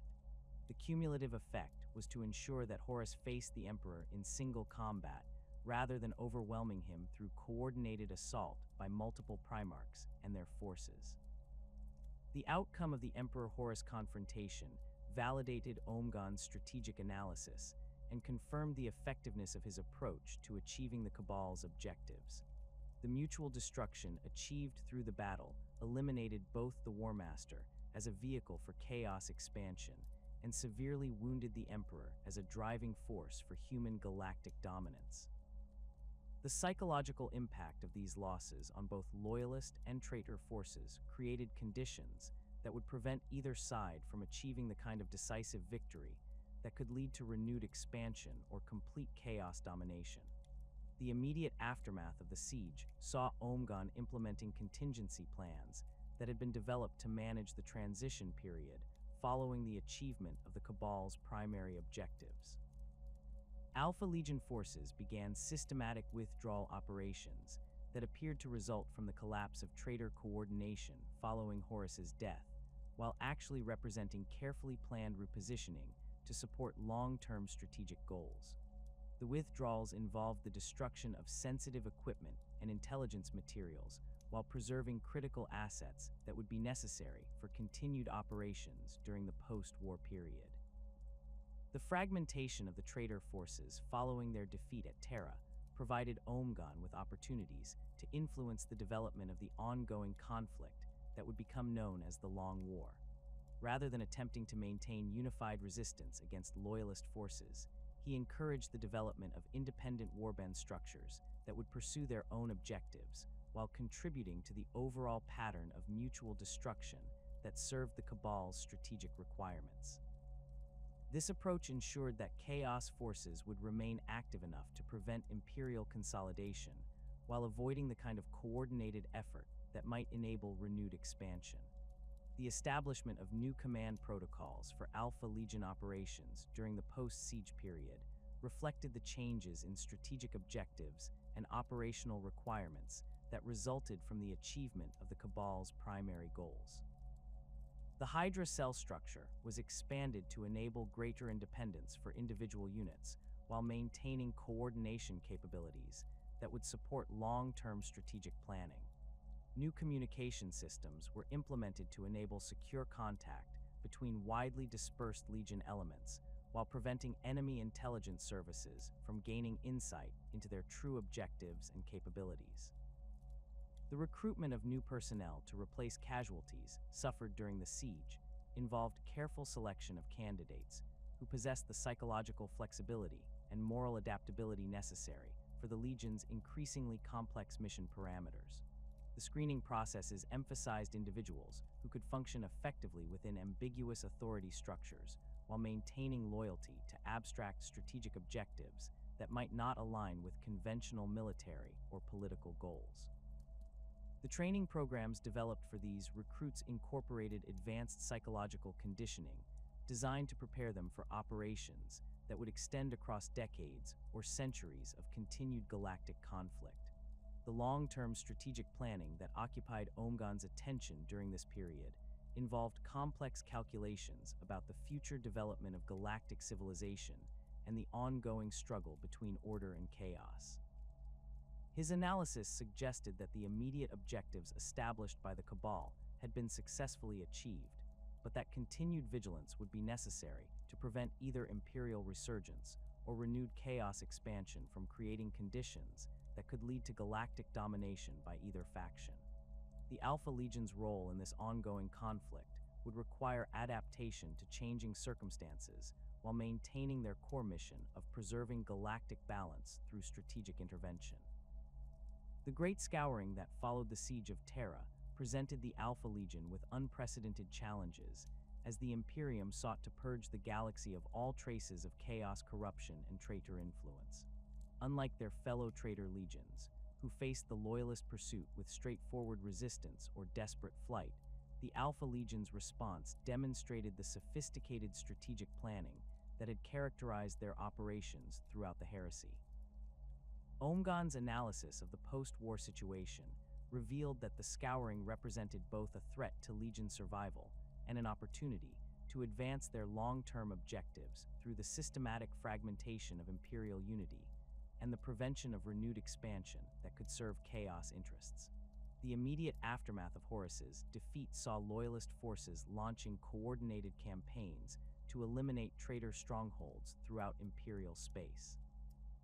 The Ultramarines under Guilliman spearheaded many of these operations, utilizing their superior logistics and organizational capabilities to systematically reduce rebel positions across multiple sectors. The Imperial Fists and Iron Hands contributed specialized siege warfare expertise and implacable determination to root out enemies who had taken refuge in fortified positions. The White Scars and Raven Guard provided rapid response capabilities and reconnaissance support that enabled Loyalist commanders to locate and engage fleeing traitor forces before they could establish new defensive positions. The Alpha Legion's approach to this Loyalist offensive differed fundamentally from the strategies employed by other traitor forces. Rather than attempting to maintain large concentrations of warriors that could engage Loyalist armies in conventional battles, Omegon ordered the systematic dissolution of traditional Legion structure in favor of smaller, independent cells that could operate without centralized coordination. This fragmentation process had been planned during the Siege of Terra, with detailed protocols established for the distribution of resources, personnel, and strategic objectives among the resulting warband formations. The Hydra cell structure that had defined Alpha Legion organization since their reunification with Alpharius proved ideally suited for this transition to distributed operations. Individual cells possessed the training, equipment, and psychological conditioning necessary to function independently for extended periods while maintaining their core identity and mission parameters. The compartmentalized nature of their previous operations meant that most Legion personnel had limited knowledge of broader strategic plans or the locations of other cells, providing natural security against interrogation or infiltration by Loyalist intelligence services. The process of fragmentation involved careful evaluation of each cell's capabilities, resources, and potential for long-term survival in hostile environments. Omegon personally oversaw the distribution of critical assets, ensuring that each resulting warband possessed sufficient firepower, technical expertise, and logistical support to maintain operations for decades without external assistance. Specialized equipment developed during the Heresy was distributed according to strategic priorities, with advanced communication systems, infiltration gear, and intelligence-gathering capabilities receiving particular emphasis in the allocation process. The geographical distribution of these cells reflected sophisticated analysis of galactic political and military conditions that would influence their long-term survival prospects.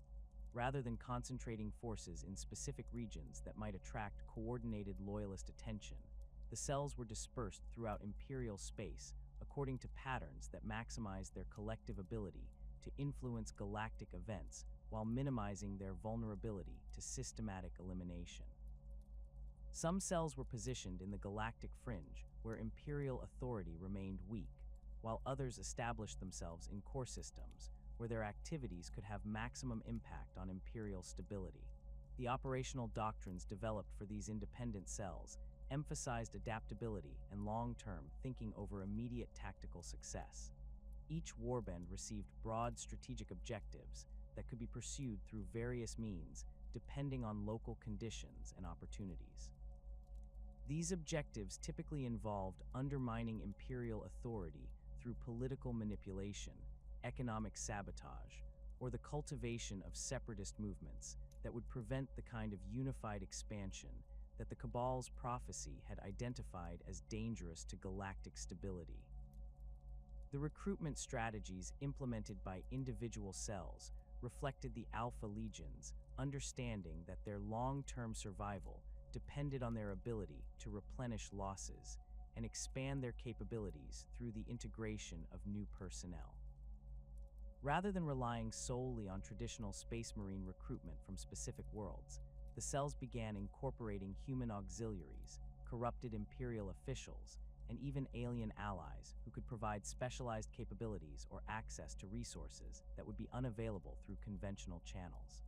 This approach required careful screening and indoctrination procedures to ensure that new recruits could be trusted with sensitive information while maintaining operational security. The intelligence networks that had proven so effective during the Heresy underwent systematic reorganization to support the new distributed operational structure. Rather than maintaining centralized coordination through a single command hierarchy, the networks were divided into independent segments that could function autonomously while occasionally sharing information through carefully controlled channels.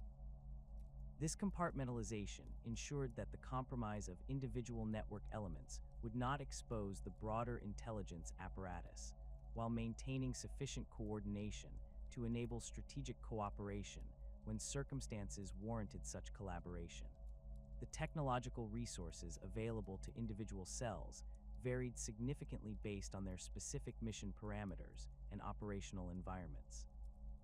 Cells operating in heavily monitored Imperial core systems received advanced stealth equipment and sophisticated identity falsification technology that enabled them to blend into local populations while conducting long-term infiltration operations. Those positioned in frontier regions were equipped with self-sufficient manufacturing capabilities and robust military hardware that would enable them to function independently of Imperial supply chains while maintaining combat effectiveness against local threats. The communication protocols established for inter-cell coordination represented perhaps the most sophisticated information security system ever developed by a Space Marine Legion. The protocols utilized multiple layers of encryption, dead drops, and indirect messaging systems that prevented enemy intelligence services from tracing communications back to their sources, while enabling essential coordination between different operational elements. The system incorporated randomized timing sequences and multiple redundant pathways that ensured message delivery while maintaining plausible deniability for all participants. Omegon's personal role in coordinating these distributed operations required him to develop new command methodologies that could function effectively without the psychic connection he had shared with Alpharius. The loss of his twin had forced him to rely more heavily on technological communication systems and conventional intelligence gathering, while simultaneously requiring him to trust subordinate commanders with greater autonomy than had been necessary during their previous dual leadership arrangement. This transition proved challenging, but ultimately strengthened the Legion's resilience by eliminating single points of failure that could compromise entire operations. The mystery surrounding Omegon's continued existence became one of the Alpha Legion's most valuable strategic assets during the Scouring period.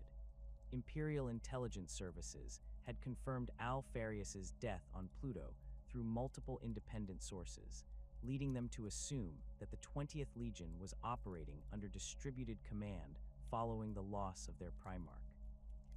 This assumption influenced Loyalist strategic planning and resource allocation in ways that consistently underestimated Alpha Legion capabilities and coordination.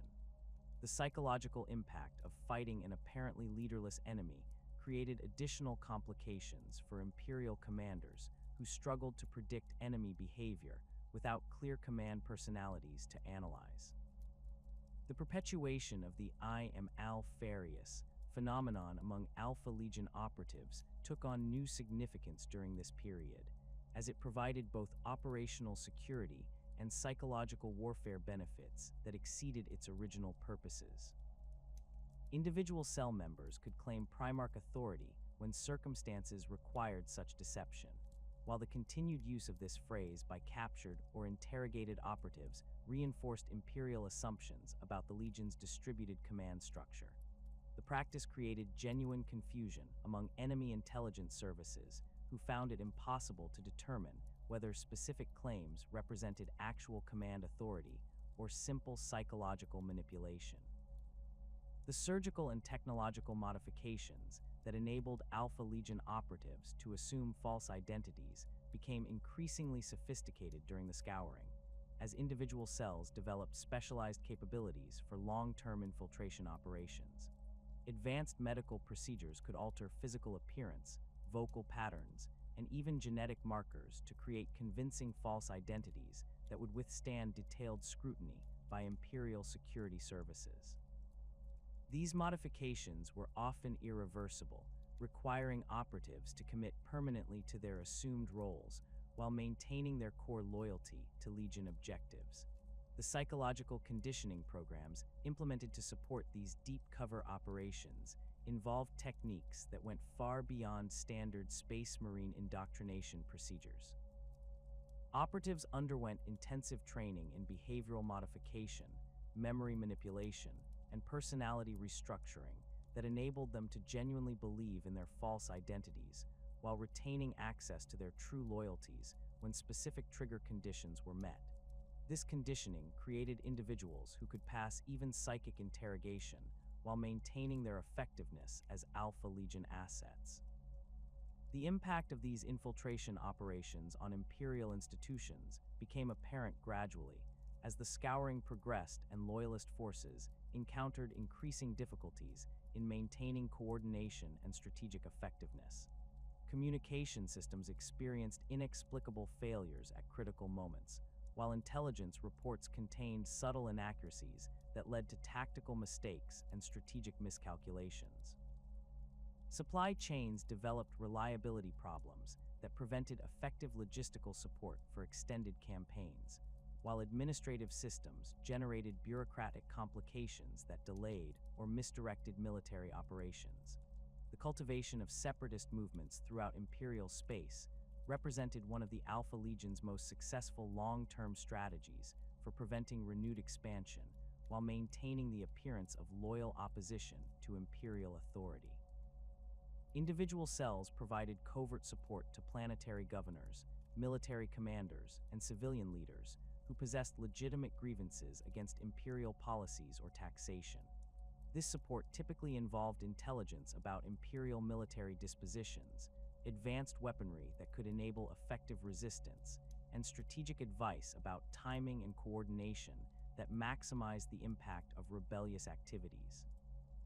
The selection of target worlds for these separatist operations reflected careful analysis of political, economic, and strategic factors that would influence their potential for long-term success.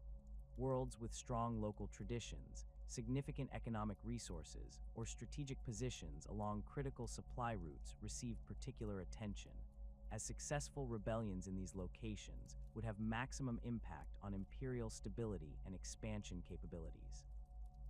The operations were typically planned to occur in coordinated waves that would strain imperial military resources while preventing loyalist forces from concentrating overwhelming strength against individual rebel movements. The auxiliary forces recruited to support these operations included a diverse array of human and alien assets who possessed specialized capabilities or local knowledge that conventional Alpha Legion operatives could not easily acquire. Merchant traders provided access to commercial networks and transportation resources, while corrupt imperial officials offered intelligence about military planning and administrative vulnerabilities.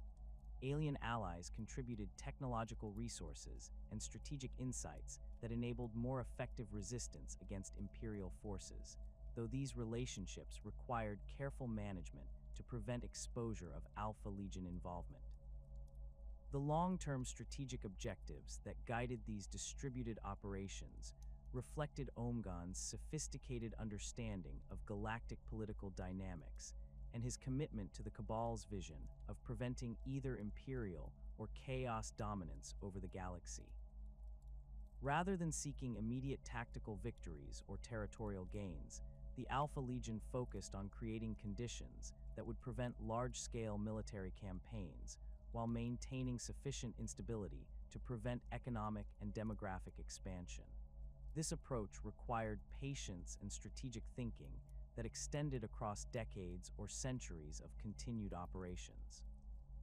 The evolution of individual Alpha Legion cells during the Scouring demonstrated the effectiveness of their training and organizational principles in adapting to changing circumstances while maintaining core identity and mission focus.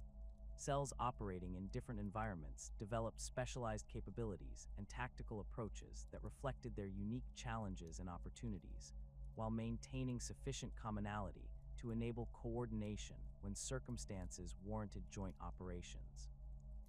This diversity strengthened the Legion's overall resilience while making it virtually impossible for enemy intelligence services to develop comprehensive countermeasures. The mystery surrounding Omegon's ultimate fate became intertwined with broader questions about the Alpha Legion's true objectives and their relationship to the ongoing galactic conflict. Some Imperial intelligence assessments suggested that he had died during the Scouring, either through direct military action or internal power struggles within the fragmenting Legion. Others proposed that he had survived but retreated to the galactic fringe, where he continued coordinating Legion operations through sophisticated communication networks. The most disturbing possibility, from an Imperial perspective, was that he remained active within Imperial space itself, possibly operating under a false identity that enabled him to influence events from positions of apparent loyalty and authority. The perpetual nature of the Alpha Legion's threat to Imperial stability became increasingly apparent as the Scouring progressed and Loyalist forces discovered that their victories against individual cells did not significantly reduce the overall level of Alpha Legion activity throughout the galaxy. Each destroyed warband seemed to be replaced by new formations that possessed similar capabilities and pursued comparable objectives, creating the impression of an enemy that could regenerate indefinitely regardless of military setbacks. This regenerative capability reflected both the Legion's sophisticated recruitment and training procedures and their success in creating self-sustaining operational cells that could function independently while contributing to broader strategic goals. The transformation of the Alpha Legion from a unified military force into a hydra of independent cells during the Great Scouring established patterns that would define their operations throughout the subsequent 10 millennia. The fragmentation that Omegon had orchestrated as a survival mechanism evolved into something far more significant, a self-perpetuating network of operatives whose activities would influence galactic events in ways that often remained invisible to both Imperial authorities and Chaos forces. The Legion's distributed structure enabled them to survive purges that eliminated other traitor forces, while simultaneously positioning them to pursue objectives that transcended the simple opposition between Imperium and Chaos. The establishment of the Codex Astartes by Guilliman during the Second Founding created new opportunities for Alpha Legion infiltration that exceeded anything they had achieved during the Heresy. The systematic reorganization of Loyalist legions into smaller chapters provided cover for Alpha Legion operatives to assume false identities within newly created formations, while the standardization of equipment and procedures made it easier for infiltrators to blend into unfamiliar units. The administrative chaos that accompanied such massive organizational changes enabled skilled operatives to insert themselves into command structures with fabricated service records that would withstand routine scrutiny for decades. The psychological conditioning that enabled these deep infiltrations required techniques that pushed the boundaries of what was considered possible in human mental modification. Alpha Legion specialists developed procedures that could implant false memories, alter personality traits, and even modify fundamental beliefs while preserving core loyalties that could be activated through specific trigger sequences. Operatives underwent months of intensive conditioning that transformed them into genuine believers in Imperial ideology while maintaining hidden programming that would reassert their true allegiance when circumstances required such activation. The success of these infiltration operations became apparent gradually as the centuries progressed and Imperial military effectiveness began experiencing subtle degradation that could not be attributed to any single cause. Critical intelligence was occasionally delayed or misdirected, enabling enemy forces to achieve tactical advantages that should have been impossible given Imperial superiority in resources and coordination. Supply chains developed inexplicable bottlenecks that prevented effective logistical support during crucial campaigns, while communication systems experienced failures that disrupted coordination at decisive moments. The cultivation of separatist movements that had begun during the Scouring evolved into a sophisticated strategy for preventing Imperial expansion while maintaining the facade of internal political opposition. Alpha Legion cells provided covert support to planetary governors who possessed legitimate grievances against Imperial taxation or military conscription policies, offering advanced weaponry and strategic advice that enabled effective resistance against Loyalist forces. These rebellions were carefully timed and coordinated to strain Imperial military resources while avoiding the kind of comprehensive threat that might trigger massive retaliation. The selection of target worlds for these operations reflected detailed analysis of economic, political, and strategic factors that would maximize their impact on Imperial stability. Worlds that controlled critical supply routes received particular attention, as successful rebellions in these locations could disrupt trade networks and military logistics across entire sectors.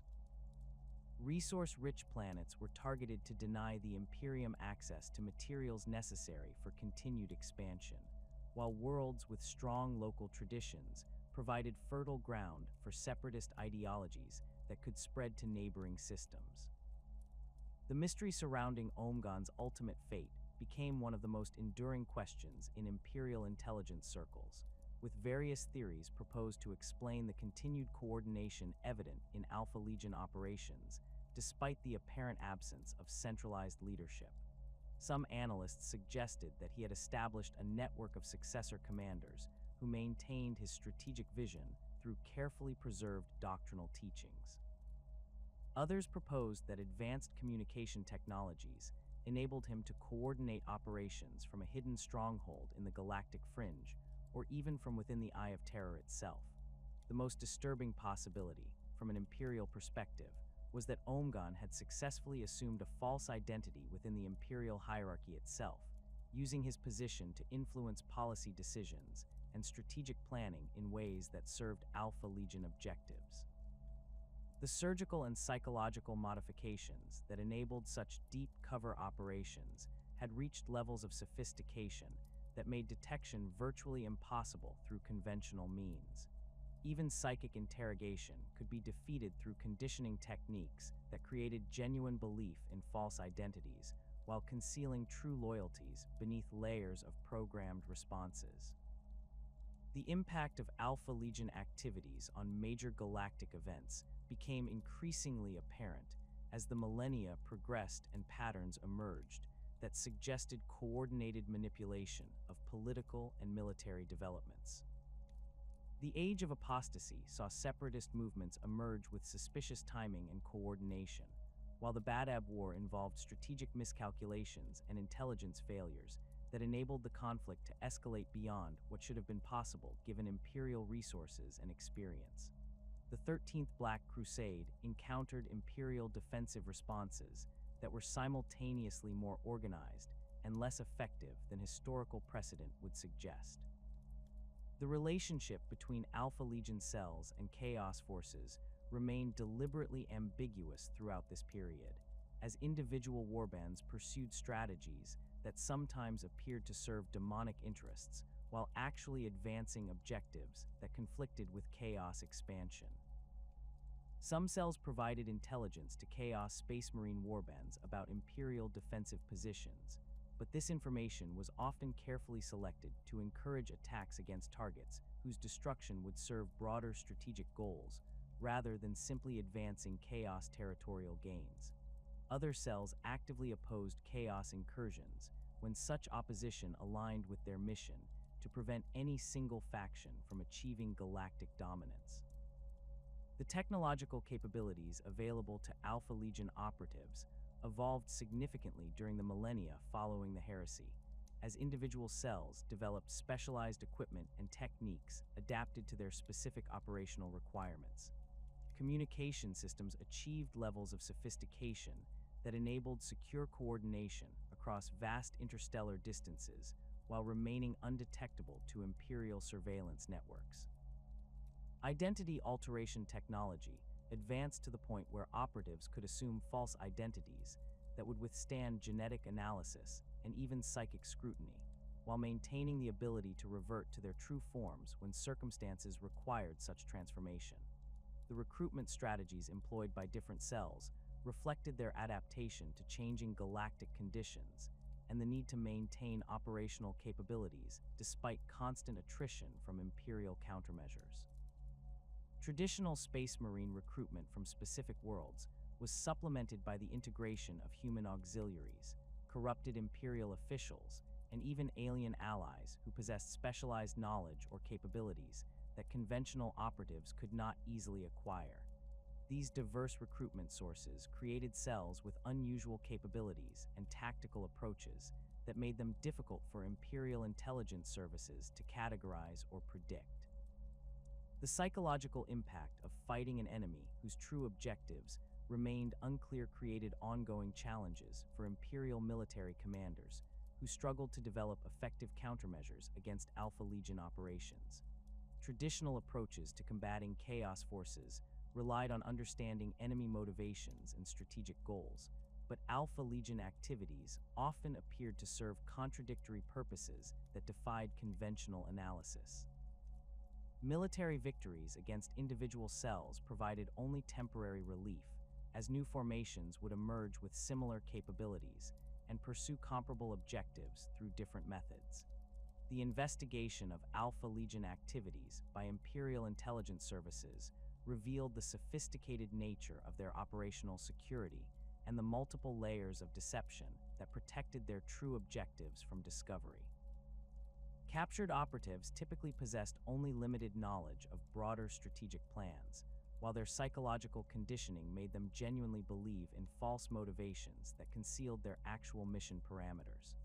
Communication intercepts yielded intelligence that appeared valuable, but often proved to be deliberately misleading, leading Imperial forces into tactical situations that served Alpha Legion interests rather than Imperial security. The analysis of captured Alpha Legion equipment and facilities provided insights into their technological capabilities, while simultaneously raising new questions about their resource acquisition methods and manufacturing capabilities. Weapons and communication devices demonstrated levels of sophistication that exceeded standard Imperial technology in specific areas, while incorporating design elements that suggested access to archaeotech or alien technological sources. The equipment's modular construction and standardized interfaces indicated coordinated development programs that required significant resources and technical expertise. The theological implications of Alpha Legion activities created additional complications for Imperial authorities who struggled to determine whether the 20th Legion should be classified as Chaos Space Marines or represent a unique category of threat that required specialized countermeasures. Their operations often appeared to serve neither Imperial nor Chaos interests exclusively, creating doctrinal confusion about their ultimate allegiance and appropriate responses to their activities. Some Imperial scholars proposed that the Legion represented a third faction in the galactic conflict, pursuing objectives that transcended the traditional opposition between order and chaos. The emergence of cults and secret societies throughout Imperial space that demonstrated suspicious similarities to Alpha Legion operational methods suggested the existence of recruitment and indoctrination networks that extended far beyond the Legion's original membership. These organizations typically focused on political manipulation and information gathering rather than direct military action, but their coordination and capabilities indicated professional training and sophisticated support systems. The investigation of these groups often revealed connections to apparently loyal Imperial citizens whose backgrounds contained subtle inconsistencies that suggested possible Alpha Legion conditioning. The impact of Alpha Legion activities on Imperial expansion efforts became increasingly apparent as the 41st millennium progressed, and the Imperium found itself struggling to maintain control over existing territories rather than continuing the aggressive expansion that had characterized earlier periods. Critical supply routes experienced ongoing security problems that prevented effective military logistics, while separatist movements continued emerging with suspicious regularity and coordination. Industrial worlds faced sabotage operations that reduced manufacturing capabilities without creating obvious evidence of external intervention. The relationship between different Alpha Legion cells varied significantly based on their geographical locations, operational environments, and specific mission parameters. Some cells maintained regular communication and coordinated their activities to achieve broader strategic objectives, while others operated in complete isolation for security reasons or due to the nature of their assignments. This diversity of approaches made it virtually impossible for Imperial intelligence services to develop comprehensive countermeasures that would be effective against all Alpha Legion elements simultaneously. The question of whether the Alpha Legion remained loyal to their original mission from the Cabal or had evolved new objectives based on changing galactic conditions represented one of the most significant uncertainties in Imperial strategic planning. The prophecy that had originally motivated their betrayal of the Emperor had been based on specific assumptions about human expansion and chaos influence that might no longer apply given the dramatically different conditions of the 41st millennium. The Legion's continued activities suggested either unwavering commitment to their original mission or adaptation to new strategic requirements that served comparable purposes. The analysis of galactic political and military trends during the closing years of the 41st millennium revealed patterns that could be interpreted as evidence of continued Alpha Legion influence over major events. The emergence of the Great Rift created opportunities for both Imperial and Chaos expansion that were consistently limited by various complications and setbacks that prevented either faction from achieving decisive advantages.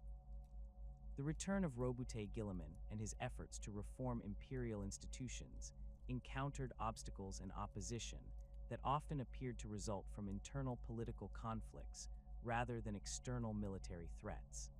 The ultimate legacy of Alpharius and Omegon and their Legion remained deliberately obscured by layers of deception and misdirection that had accumulated over 10 millennia of covert operations. Whether they had succeeded in preventing the galactic dominance that the Cabal's prophecy had warned against, or had simply created an additional factor in the ongoing struggle between order and chaos, remained unclear to both Imperial authorities and the Alpha Legion operatives themselves. The Hydra that had emerged from their original vision continued to grow and adapt, pursuing objectives that might ultimately serve humanity's survival or contribute to its destruction, depending on perspectives and interpretations that no single individual could fully comprehend. The enduring mystery of their true loyalty had become perhaps their greatest weapon, creating uncertainty that influenced the strategic calculations of every major faction in the galaxy. In a universe where knowledge was power and certainty was strength, the Alpha Legion had made doubt and confusion into instruments of war that continued to shape galactic events long after their original architects had passed into legend.